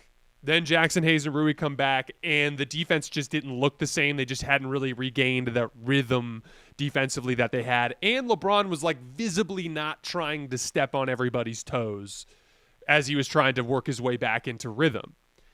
The Thunder game was the first time where we actually saw all of that come together. Luka, the guy that's always had success against the Thunder and continues to be really comfortable in that matchup. LeBron James doing a great job punishing smalls in the middle of the floor and pressuring the rim. I also thought he had a really impressive stretch in the early fourth quarter yesterday where he basically just said, I'm going to go to the rim every single time. These dudes can't stop me. They're either going to foul me or I'm going to get a layup. And Austin Reeves, when he gets the tertiary defender, can have success in that matchup. Austin, there was this weird stretch right after Luka got ejected yesterday where like Luka gets ejected and then JJ Redick, because it's a back-to-back, doesn't want to overpush LeBron. So he immediately subs LeBron out. And so suddenly it was like the Thunder run took place with Rui, LeBron, and Luka all off the floor. Now, that's not to say that I think the Thunder are really good and could easily beat the Lakers in a series. So I'm not trying to say that that's what happened last night. But my point is that there is a version of this team when Luka is at it closer to his ceiling, when LeBron is in rhythm. LeBron, when he's focused defensively, he's like a Draymond-esque anchor for them on that side of the floor. They're really good in rotation. They've got rangy athletes. Look at the job Jared Vanderbilt did in that third quarter stretch yesterday, just a wrecking ball shutting down Oklahoma City's defense as they held him to 17 points. I look at it as like, to me, the Lakers' ceiling is every bit as high as Boston, Oklahoma City's, and Cleveland's. I think their ceiling, when all those things are going, is every bit as high. However, because of Luka not quite being back to form, specifically his short-range shot making is not where it was last year in the postseason. LeBron's still kind of working his way into offensive rhythm. He's not the same offensive player he was when he went into MSG and just nuked those guys. You know what I mean? Like there's another level LeBron can get to. The role players looked great against OKC, not so much against Golden State. I trust Dorian Finney-Smith to knock down shots. I think he's a veteran, confident role player. Rui is like a game-to-game. Sometimes he is there, sometimes he's not there. Gabe is kind of like that too, where sometimes he plays and he's just not the same type of player. But like, I think way too many people have overdug into like the numbers and some of the record stuff post Luka trade when literally they played the majority of those games injured and down substantial amounts of their rotation level players. Their core 9 or 8-man rotation with LeBron James, Luka Doncic, Austin Reeves, Rui Hachimura, Jackson Hayes, Jared Vanderbilt, Gabe Vincent, and who's the one I'm missing? I think it's DFS. Yeah, and Dorian Finney-Smith. And then the 9th is like that Jordan Goodwin type of guy. I think they're good. I think they're really good. I think they specifically match up with the Thunder well. I have them below the Thunder because I think that they are more likely to lose to a funky matchup somewhere else in the Western Conference. Like for instance, like I would feel more confident about OKC dispatching Golden State than I would about the Lakers dispatching Golden State, for example. And I think OKC is clearly the better all-around basketball team, but the Lakers match up extremely well with them. And I think a lot of people are still underselling how much this team can improve between now and May 1st. They were to face the Thunder, if they were to get 2 of their next 3, they will be guaranteed the 3 seed. If they're guaranteed the 3 seed, they could potentially play a Houston or another one of those lesser teams in the second round and be on a collision course with a Thunder team in the conference finals. That series would take place in late May. That is literally like 5 to 6 weeks from now. That's 5 to 6 weeks of time for Luka to continue to polish up his short-range shot making, for LeBron to find his rhythm, so on and so forth. Anyway, that's been my read on the Lakers in the time that I've covered them over the last couple of months, and that's why I have them up at number 3. Real quick, we had never seen a team make the kind of adjustments at the deadline and go on a big run before last year like Dallas did. And so I don't think it's unreasonable to think that the Lakers could figure this thing out real quick and be a real problem, a real threat in the playoffs. Like it's not it's not totally unprecedented. Well, we've actually seen the last 2 years teams make major shakeups at the deadline and then at least go to the conference finals, because Lakers did it in 23. Mm-hmm. Jason, you are higher on the Lakers than I am, but I don't think we're that far apart. Like, I think we would agree on a lot of the fundamental things, like the Lakers' ceiling is very high. I just think you might take it a little bit further than I would to say that ceiling is on the same level as the Celtics and the Thunder. Like, I do think that there is a level of overall basketball talent that those teams have, two-way talent, that does exceed the Lakers, and a consistency for sure. But if we're just talking about the ceiling, like, the Lakers' big three is phenomenal. Those teams' big three are phenomenal. And I think the 4 through 8 value that you're getting from those teams definitely is better and more reliable to me than what you get with the Lakers. But like you said, their ceiling is really high. And that's why I have them in my 4 spot, not in the top 3, not in a tier with those top teams, but heading this next tier of teams where like I feel like all of them have big strengths and they also have big flaws, because this team has been really, really hard to rank because the highs have been so high, but then interspersed between those really high highs, there has been a lot of mediocre basketball. And you mentioned some of dudes being in and out of the lineup and some of it just being effort related, and all of that is true. But nevertheless, like, we just haven't seen as much of that elite basketball as we have from some other teams. I really think that their ceiling hinges on two things. What version of Luka do you get, and what level can the defense reach?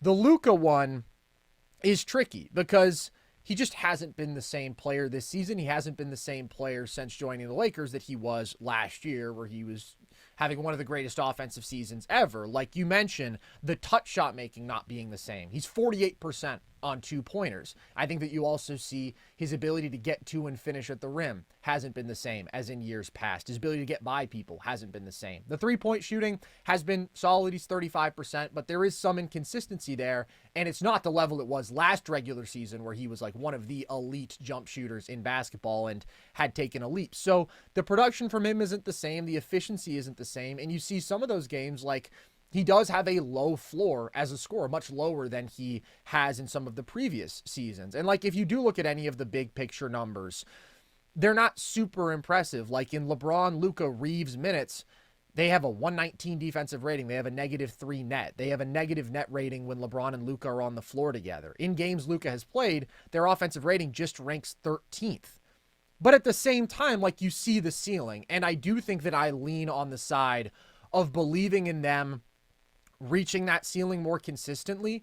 It is a weird situation because the Lakers in 2023 and the Mavs in 2024 overhauled their rosters, but they were playing great basketball down the stretch. The Mavs had like the best record in the league post All-Star break. So they figured things out very fast. These Lakers figured things out very fast, and then they kind of regressed a bit. And now, like, we've seen a couple of really impressive games. So they definitely have, compared to your average contender, more to figure out with so little time. Specifically Luka. Like, Luka just has to be the sort of offensive player that he was in those 2 OKC games for me to believe in this team making a deep playoff run. But he is Luka. And like, the fit offensively with the big three hasn't been the most seamless, but it is the best offensive big three in basketball. It's certainly the most talented. So I'm relatively optimistic about that Luka question. Not as optimistic as some, maybe, but I think he will play better than he has in totality in his time in LA. And the defense, I think, is solid. I think that they do have some limitations with having both Reeves and Luka on the floor as perimeter defenders. Those lineups haven't been as effective. I do think that their rim protection in the aggregate is okay, but it's not great. You only really have one playable big. Like, those are things that I would say keep them from having a super high-end defensive ceiling, but they have good overall size, as you mentioned, Jason. I think they have very good help instincts. I think that when they lock in, they're a very connected defense, and you feel like how they can sort of shrink the floor on you. We saw them do that against Denver, adopting a very dramatic strategy, but we saw them do that against OKC in the first game, where like they're just sitting in those gaps. And no, they don't have like a ton of insane athletes, super big guys on the floor, but there's just a lot of pretty big guys who are in good position and who are playing active defense. So they have limitations, but I think that they can be a solid defense. And then like, their offensive talent is just insane. So they have some red flags. They have some concerns. I do have some questions about them containing like elite guards, like an SGA, like an Ant, like a Steph. You think about certain guys who they're going to try to play, like Vando offensively just is weird, especially when you're running him as, well, honestly, just no matter what, he's weird offensively. But if he's like your small ball 5, he's just not that valuable to me as a screener because he's just not a scoring threat. And I do worry some about like that just one rotation level center factor. I still have them here, though, because, like, if I'm OKC, I do think OKC is clearly better. I think I'm higher on OKC than you are, Jason, for sure. But I would still be most scared of the Lakers because of the specifics of the matchup, because of their perimeter size and strength, and just having to deal with Luka and LeBron simultaneously, and just because of the greatness of those two players, and the fact that they have good shooting around them, and when they lock in, they're a solid defense. Like, that ceiling would just frighten me more. Knowing that Luka and LeBron can reach that nuclear level Nobody else in the West has that weapon. Do you think OKC is more scared of the Lakers or the Celtics? Well, that's an interesting question. Because I think that they probably feel very good about how they match up against the Celtics, just with how those 2 regular season games went. I think they can guard Boston in a way Yeah. that I don't think they can guard. Like, I thought it was really interesting how last night's game went, where there was this obvious flip in effort, right? Like the Thunder get embarrassed, they bring out this crazy effort. The Lakers start turning the ball over and not containing the ball as well. Like, and I've talked ad nauseum about this on my show. Like, when the Thunder beat up on the Lakers, that first half is what it'll look like. It'll be defense to transition, a ton of stuff right at the front of the rim. Because when the Lakers, because of their personnel weaknesses that you laid out very well, Carson, in terms of just their athleticism and ground coverage and stuff like that, they have to be like so locked in terms of their execution to be a good defense. When they do, they're really good. But like when they let go of the rope just a little bit, all of a sudden they look super slow and small at the rim. Yeah. You know what I mean? And that's where it can become an issue. But I did think it was interesting that even with that uptick in defensive intensity, the Lakers still dropped 72 points and seemed like they could get a wide open shot whenever they wanted. And so like I think there's a level of surgical playmaking plus size that the Lakers bring that the Celtics don't. But what's so interesting about that, and I'll kick it back to you for our next topic after this, but in the same way that I feel really good about the Lakers against OKC, I feel really bad about them against Boston, because a huge part of what makes them effective against OKC and against really every other team in the league is the Lakers feel like they can gap and help off of dudes and rotate well, and they have really good defensive game planning from JJ Redick. Yes. The Celtics are the one team in the league that's on this list. Like we even saw it, like the Lakers. I thought the game they lost in Boston had a lot to do with Luka not being good, but I thought the other half of it was on defense. They actually forced Luka and Austin to guard in space as opposed to guarding as part of like more of a crowded concept. And so I think that to me is their ultimate weakness, is if you can space them out, they have good entry points. But if you can't space them out, that's where they absolutely can space you out on the other end, and it can be a problem. And so that's that. There, I think that is like kind of the difference to me in those 2 matchups. It's kind of an interesting 3 teams to look at there. Yeah, I definitely agree that Boston is a harder matchup for the Lakers than the Thunder are. It's a really interesting question you asked about who would scare the Thunder more, because I do think that the Lakers' offense probably scares them more than the Celtics does, just specifically because they've been so phenomenal on Jaylen Brown, and they haven't had those same sort of answers for Luka and LeBron. I do think they would probably be more concerned about the Celtics overall because of the totality of that defense, whereas I do feel like the Lakers just don't have the same athleticism. They don't have the same talent defensively, and I did think that the Thunder were able to get really good shots against the Lakers. Like in that first game, I thought it was a great defensive game plan by JJ. I thought it was really well executed, but also I just thought the Thunder did not shoot up to their potential. J-Dub didn't play up to his potential. And then you see the rematch, they're getting the defense into offense stuff. They're getting their transition stuff that is a bread and butter, and they win the possession game super convincingly, which is an advantage that they have against anybody, and I think they do have against the Lakers, and you saw that in the last couple games. But also, like, Lakers just couldn't do anything with Shai. I thought that he was doing a better job of attacking their lack of rim protection. Well, Logan, did you think Shai didn't get whatever he wanted last game? I thought he got whatever I don't he disagree wanted. with that. I just disagree with your answer. I would be more afraid of the Lakers, and the reason I say that is because in the first quarter, I mean, it's the most points that the Thunder have scored in a first quarter this season, 43. And so for me, even though they dominated that second quarter, I felt like the Thunder were trying to keep up with LA's offense. And can I make one point real quick about sure. that? I think the Lakers were definitely getting good shots. They also shot 50% from 3 and made 23s a game over those 2 games. Whereas the Celtics, I thought the Thunder defended excellently, but they also just had bad shooting games. So, like, that is a part of it. I want to throw in one stat real quick for your guys' debate. In the second half, I thought the Lakers kind of woke up and started executing their defensive game plan again. And for 16 minutes from the start of the second half till the moment that Luka got ejected, for 16 minutes of game clock, they held the Thunder to just 27 points. So it looked a lot more like the first game in that second half. I thought even if we take the obvious fact that OKC had less to play for, so let's just take that and set it aside. Just strictly looking at that data sample, I thought the Lakers at multiple points made OKC's offense uncomfortable. And really for the Thunder, they were never able to sustain that against the Laker offense. That's specifically why I think the Lakers are scarier, because they can limit Jaylen Brown, and I think they match up well with Boston. Like, I trust OKC's defense more against them, where when I look at offense for OKC, J-Dub had a really good bounce-back game against LA, right? I would just be more worried about the shooting and the supporting cast pulling their weight against LA when they've got to perform, because LA is going to manufacture good shots. They're going to get threes. I think I would be more afraid of the Lakers if I was Oklahoma City than Boston. So, a couple things there. First of all, the Thunder have been such an elite shooting team for such an extended stretch that, like, they've really alleviated that concern that I had early in the year where I was like, how consistent are the spot-up shooters going to be? That was a problem last year. Shooting 40% from three since January 1st. They've been the best three-point shooting team. Their shot making was impressive yesterday. It was really good yesterday. Yeah. It was bad in the first game. That's a big part of it. They missed a lot of open threes. They were the number one three-point shooting team last year too, right?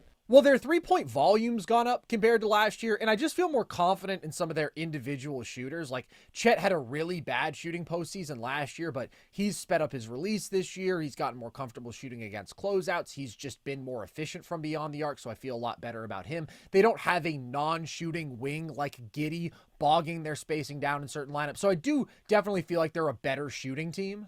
The J-Dub point as well, like, he's just done such a better job in this second half of the season floating the Thunder offense. I just think a lot of those concerns about them are a bit overstated, and I think that they can just play better offensively than they did in the first game is what a lot of it comes down to. I think J-Dub didn't play up to his normal level. I think their shooting wasn't at their normal level, and then I thought you saw them bounce back in the second game. I'm not going to disagree, Jason, that the Lakers can have good stretches where they are really executing their defensive game plan. But if the Thunder are going to shoot that well, like if the Lakers are going to gap like that and the Thunder make 40% of their threes, you're just going to struggle. You're going to struggle to really get enough stops, and the Thunder dealing with Luka and LeBron is a problem because everybody dealing with Luka and LeBron is a problem.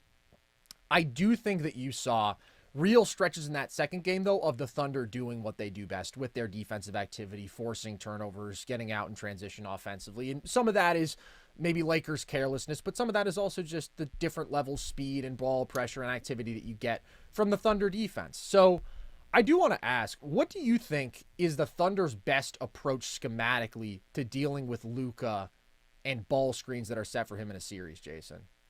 So, first of all, the tweak that they had in that second game where they started running more drop coverage instead of switching with their fives. Now, there was still some switching with the fives that took place. The basket that Luka had that put the Lakers up by 1 before he got ejected was another Hartenstein switch, if I remember correctly, where he hit that little floater over the top. Mm-hmm. But, like, yeah. I think that ultimately is their best approach because it allows Lou Dort to stay attached to Luka so that he can bother him more and wear him down more over the course of the series. Couple things, like there were matchup things that stood out to me. So for instance, like there were a few sequences where J-Dub went right at, I think it was Dorian Finney-Smith, where you could tell like the lack of having Rui's size as just like a more physically imposing athlete to have in front of J-Dub or in the painted area was there were a few stretches in that first half where the Thunder like got to the rim very easily. Now, I think it's important to account for the fact that there was like a flip for both teams. Like the Thunder upped their intensity and the Lakers kind of lost some of their intensity. And I thought the Lakers actually kind of were able to regain control of the situation in that second half. But I think there are some obvious downhill advantages to where Shai and J-Dub need to just go. Like, So for instance, one of the big things I'm worried about in tonight's game between the Mavs and the Lakers is they've got some athletic guards that can get to the rim. And so one of the things that Dallas has always done really well in this matchup over the course of this season is they just go. They get up into the front court and they just go. And they get to the rim, past whoever's in front, and they can play drive and kick out of that. And so I think on defense, it's less switching, more drop, which is ironic. You would originally think you never do that against Luka. But because they're such a good defensive rotation team, and because of their ability to keep Dort attached to Luka to make him uncomfortable, I think that's your best opportunity to try to make Luka uncomfortable, but also through your closeouts on the weak side, try to pressure those shooters. They just got to be a little sharper in their closeouts. I thought there were too many wide open threes. So I was watching the Thunder broadcast in last night's game, and their announcer's like, oh my God, how do they keep hitting all these shots? And I'm like, these are all completely wide open. And to your point, Carson, they're not always going to shoot, 60, 65% or 50, 55%, but they're going to shoot 40, 45%. They've been top 10, I think. I can't remember the exact numbers, but they're top 10 in both attempts and percentage since Luka joined the team. They're a good three-point shooting team. If you leave those guys open, and by the way, that's with the first 2 weeks Luka was on the team, they couldn't hit a three to save their life. If you leave these guys open, they're going to make shots. And so I think they've got to up their pressure a little bit. I think there are some kind of sketchy role players. We went over them earlier where if you make them uncomfortable, they could crumble. And so I think that's the key. I think I would run more drop. I think you got to be a little sharper in your closeouts to make those Laker role players uncomfortable. And then on offense, just a steady diet of what you did in that first half. Get the ball up the floor quickly and get J-Dub and Shai to just attack one-on-one and compromise the defense as early in the possession as possible. I think I agree. I was really impressed by just how well the Thunder were executing that drop in the rematch. And I also thought, if you are going to face the Lakers when they're going small, and that screener is DFS, who's being guarded by a big, or if it's Jordan Goodwin, then absolutely I think that you run drop. And obviously DFS is a really good shooter, but dare those guys to make above the break threes as poppers, or DFS tried to roll one time and he was like, I don't know what I'm doing here. He just kind of caught the ball in the possession reset. Then I think absolutely do that. My thought after the first game was you can live with switching, because what you just can't do is put two on the ball. It has to either be drop or switching. When they would switch and then they'd be like, oh my God, we got to send a double. It's like, no, Luka's going to make the right read every single time. My philosophy is just, with who Luka's been as a scorer this year, I would rather live with making him beat me as a scorer than as a passer. Because he's been inconsistent as a scorer. He's perfect as a passer. He's always going to make you pay. I thought he made a lot of tough shots against switches in that first game, over Chet, over Hartenstein, tough step back threes. But seeing how well they ran that drop in the second game, I think I agree that should be their primary coverage, and just do not put two on the ball. Don't blitz pick and roll. Don't send doubles after switching. Just make Luka beat you with tough shots. He can do it, but he's going to beat you more consistently by finding the open man if he's got a 4-on-3 somewhere.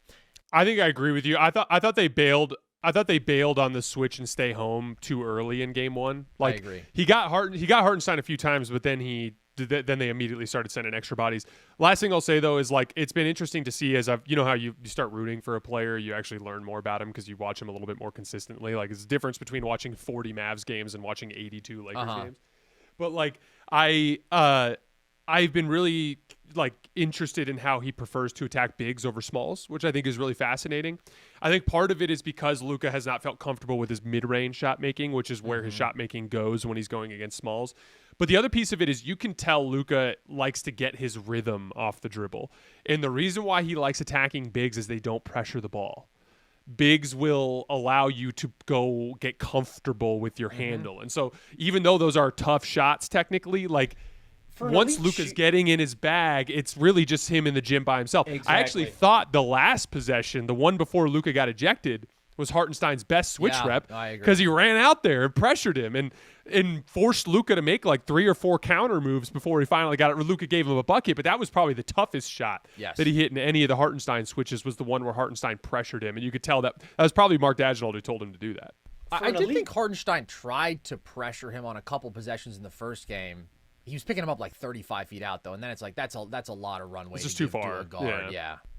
I'm more talking about the way Luka attacks bigs in general. In general, totally Luka will go after bigs because bigs won't pressure. Yeah, and guards will pressure him. Guards will attack his base. Bigs attack him up top. That's the difference there. Totally and Luka's agree. just not bothered up top is the way he's bothered down low. I think it's a very good point. Logan?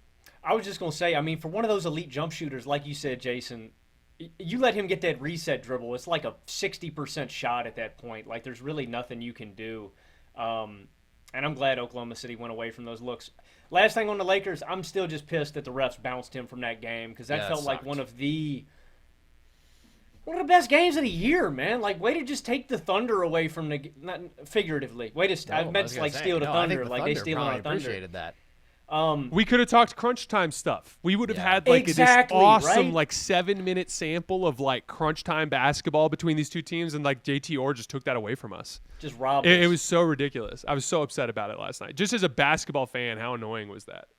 It sucked. It definitely sucked. Okay, let's wrap this thing up real quick because we talked about the Lakers for a while. Here's where I am more on the side of being convinced that OKC wins that series as opposed to viewing it more as a toss-up like you were saying, Jason.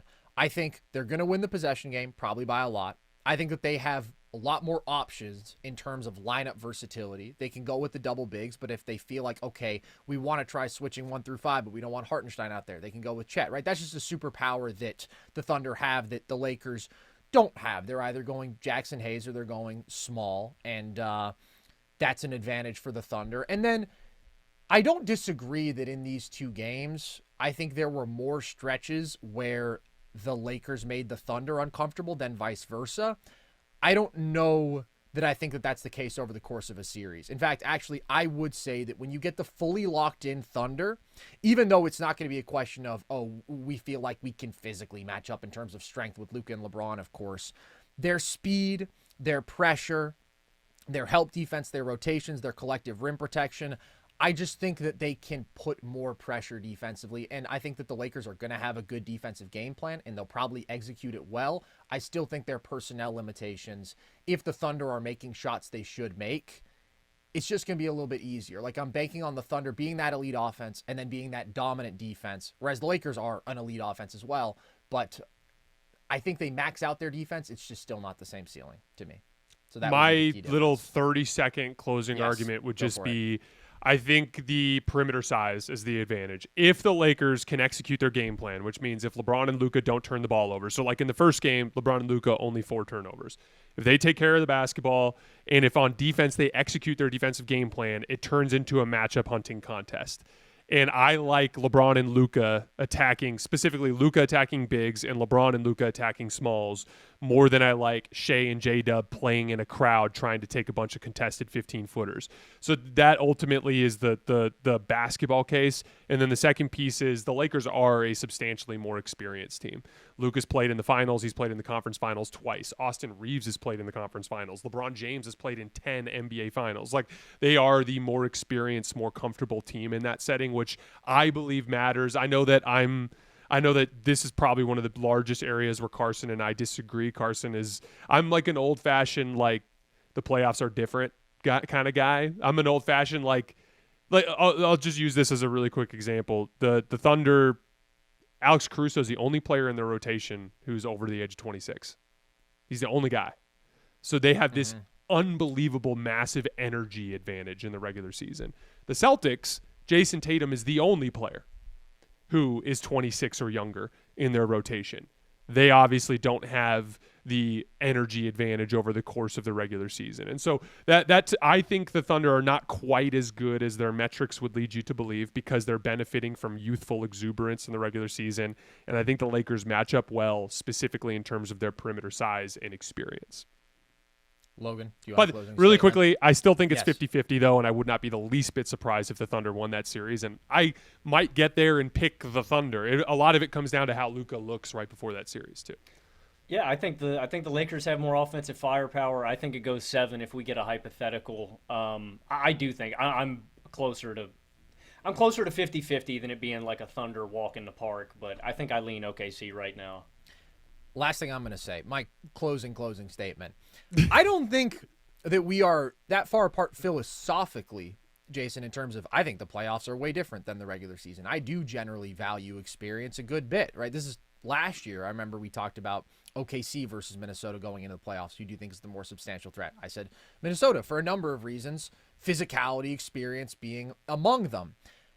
I just think I think this OKC team is greater than you do. Like, that's what I think it comes down to. To me, they're the sort of team that can defy some of those standards because they're just that good. It's like the 2015 Warriors didn't have experience. They've been to the playoffs a couple times. They'd won one series, right? They have a couple 30-year-olds like Iggy and Bogut, but that's a team built on dudes who are 24, 26 years old, and they were just better than everybody else. I think OKC is one of those teams that is on their ascent, and that's why I am so confident in them. I think the Lakers are a tough matchup. I think it'd be a competitive series, but I would bet on OKC's excellent depth, their excellent two-way talent winning out. All right. This is, to me, a pretty clear top three teams, but actually, Jason, you have the Cavs at 4. So quickly, why are you a little lower on them? So, as I mentioned earlier, they're a team that I've always found in NBA history with me, like the way that narratives kind of take shape around the league. I've always found that the teams that are good early in the season get this like leeway to be good the rest of the season, and the teams that come on late in the year always end up getting underrated for various reasons. And I've always found that funny because there are so many examples in recent NBA history of teams coming on strong late and making deep playoff runs. Most famously, recently, the 2022 Celtics were bad to start the year, and they come on super strong late in the year, and they make it all the way to the finals. The Cavs, to me, started the year as a dead serious championship contender. They still are a dead serious championship contender. However, to me, their pathway to upsetting Boston and getting to the promised land was being the offense that they are, while also being this team that is super sharp in the details, and they just haven't been for a long time. They're 14th in defense and 23rd in defensive rebounding since January 10th. That's a 42-game sample, or over half the season. Also, a good chunk of their success offensively comes from playing with a ton of pace. They shot astronomically well on transition threes all year long, which was a huge part of why their offense was so successful. I view them as a legitimate top-tier championship contender. The Darius Garland has become one of my favorite players in the league to watch. The growth of him and Evan Mobley has way more to do with their success than any schematic change or anything Kenny Atkinson has done. They just have 4 awesome players.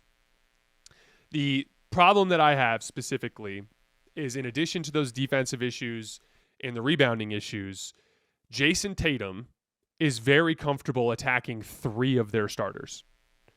He's comfortable against Jared Allen, he's comfortable against Evan Mobley, and he's comfortable against Darius Garland.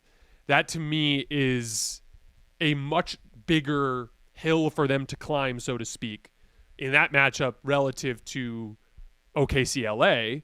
And as I mentioned earlier, I just think the Lakers are more capable of upsetting OKC than Cleveland is at upsetting Boston. I think it's a tough matchup for them. Even in the wins they got this year, it was a lot of matchup attacking of guys like Sam Hauser, who won't even be out there in crunch time when they actually face each other in the postseason. Kristaps Porzingis is playing super, super well right now too. So, like, to me, there's just a pretty big gap between the Celtics and the Cavs right now. And I don't think they're sharp enough on defense or as a defensive rebounding team to win 4 playoff rounds and to upset the teams they'd have to upset along the way. So it's more just circumstance that's holding them down for me. They're a really good team that's just not good enough to get it done this year, in my opinion. Yeah, well said. I think the biggest red flag that they have is their defensive backcourt, and I think that's not a problem that's like unique to just who they're going to run into in the East. I think it's an issue of whoever they play. Garland and Mitchell are really small. You can attack them individually, and I think that these other teams don't even have that issue, right? Even if we're looking at the Lakers, right, they may have defensive weak points, but there's not like glaring guys that are that small, right? Austin Reeves is still 6'4", 6'5". The rest of their lineup are these big athletic wings. And so I think that's – damn, Jason, you're kind of making me rethink if I should have the Lakers above the Cavs. I hadn't thought about it that way. Well, answer that one question. Who do you think is more likely to upset the 1 seed in their I conference? agree with you. Or I should say the Cavs are the 1 seed, but they're number 1 opponent. That's 100% why I'm rethinking this question right now. I would give the Lakers a better opportunity, just because I think in that hypothetical Real matchup, quick, let's just before you keep going, Carson, who's more likely to upset who in each conference, in your opinion? It's logical. It's a really interesting question. It's actually a debate that I've had internally before. I actually think it's quite similar. I feel like it's like a 20% chance for both teams, in my opinion. Oh, my goodness. Mm-hmm. You think I would give the Lakers way lower for the Lakers? I'd give the Lakers a 40 and then the Cavs like a 15 maybe. Yeah, I'd go lower than 20 for the Cavs and substantially higher for the Lakers.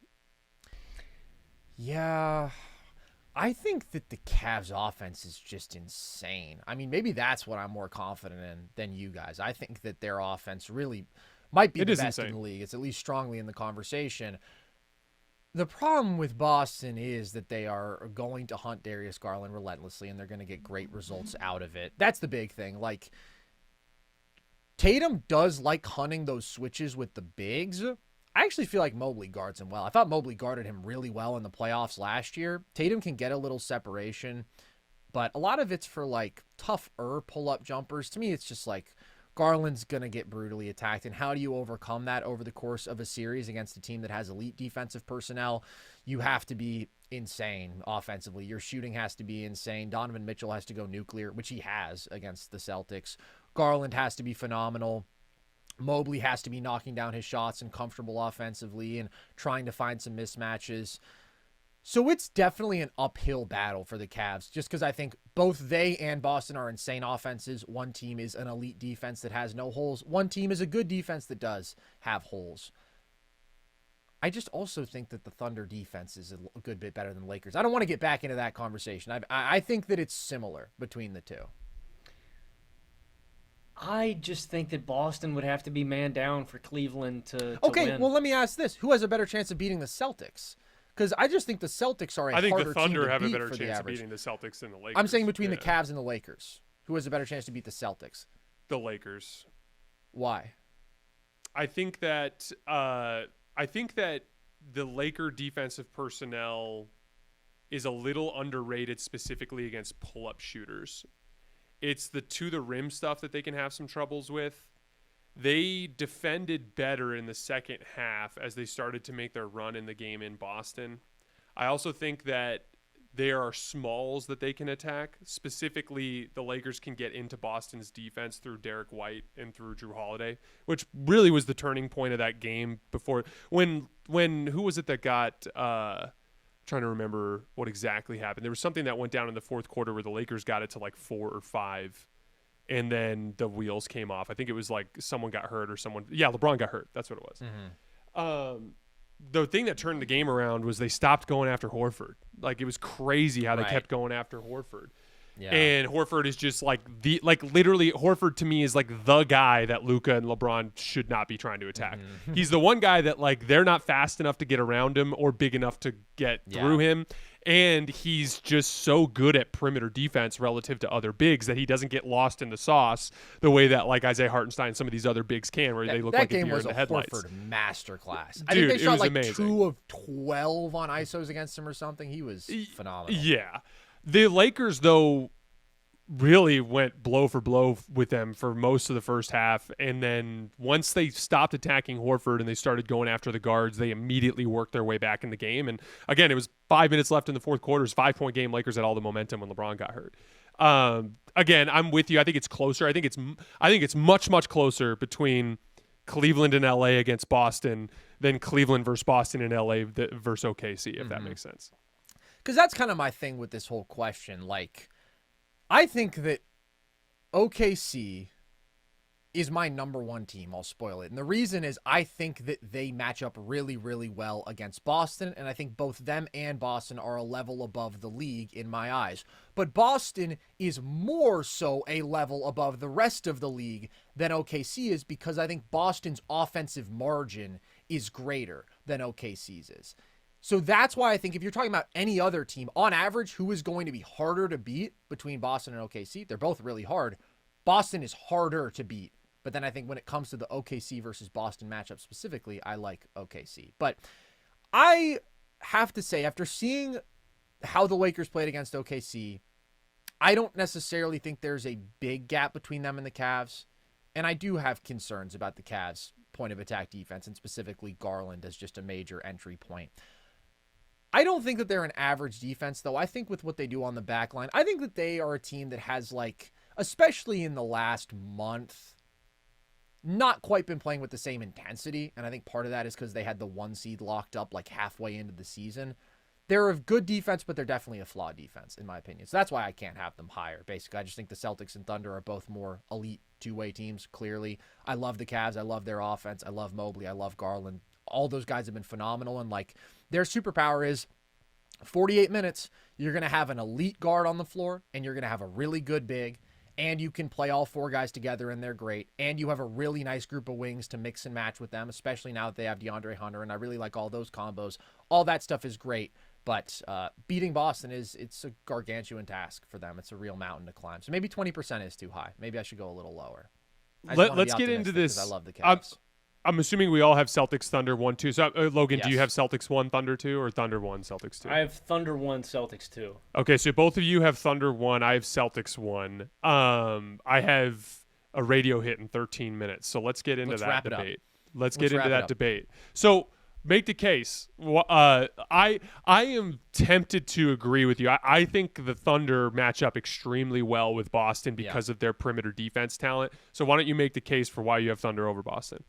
The case basically comes down to if you're going to beat Boston, you have to find a way to make their offense uncomfortable, to take them out of rhythm. That's why I think it is so difficult for the Cavs to beat them, as great as the Cavs offense is. They can't do that to Boston's offense. OKC can not only do that, they do it at an entirely different level than anybody else in basketball, specifically because of how well they guard Jaylen Brown, because Jaylen Brown cannot handle against them because they apply such ferocious ball pressure. He cannot mismatch attack because OKC just has so many great, versatile defenders on the wings and like guys who are going to fight super hard, front him, make every catch difficult if he tries to attack out of the post. And so that's really the meat of his offensive game is mismatch attacking. He can't do that against OKC. And then you start forcing him into more of a jump shot heavy diet. He's been a bad jump shooter all year. So when Jaylen is off, I think it not only takes away a big part of what Boston wants to accomplish offensively because his mismatch attacking, his ability to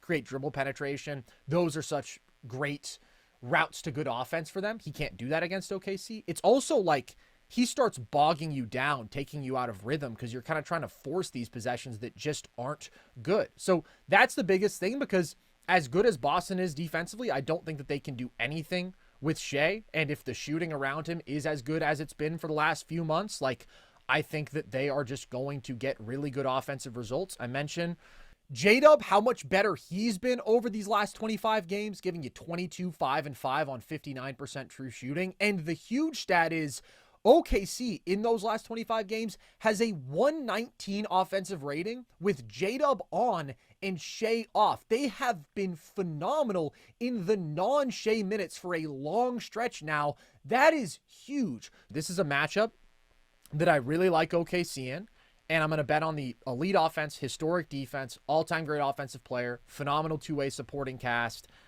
and I believe that they're going to get through the West. So that's why I have them number one. Even though I have more confidence in Boston getting through the East, probably, I'm quite confident in both teams getting through their conferences. And then I think when it comes down to this head-to-head matchup, I like OKC.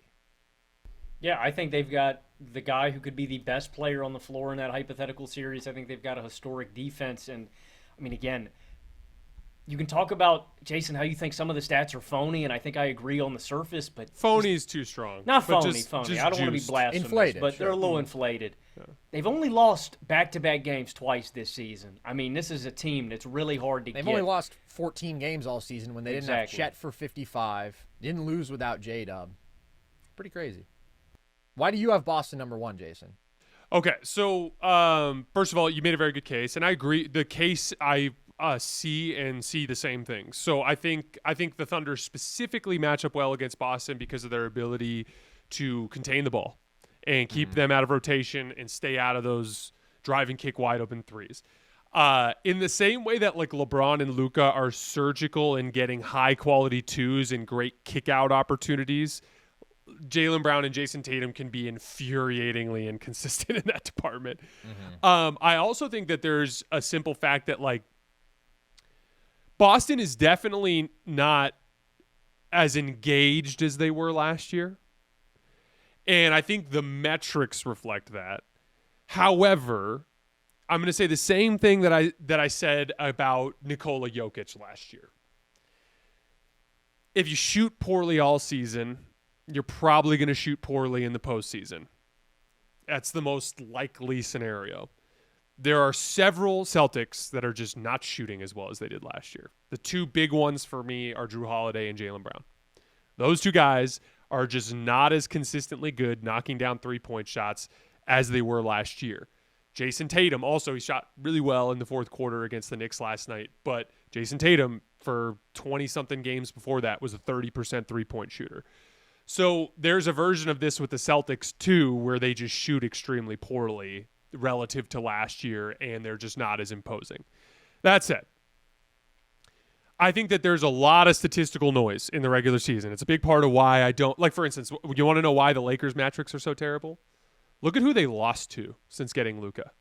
It's bad teams. Mm-hmm. They have destroyed the middle tier in the Western Conference.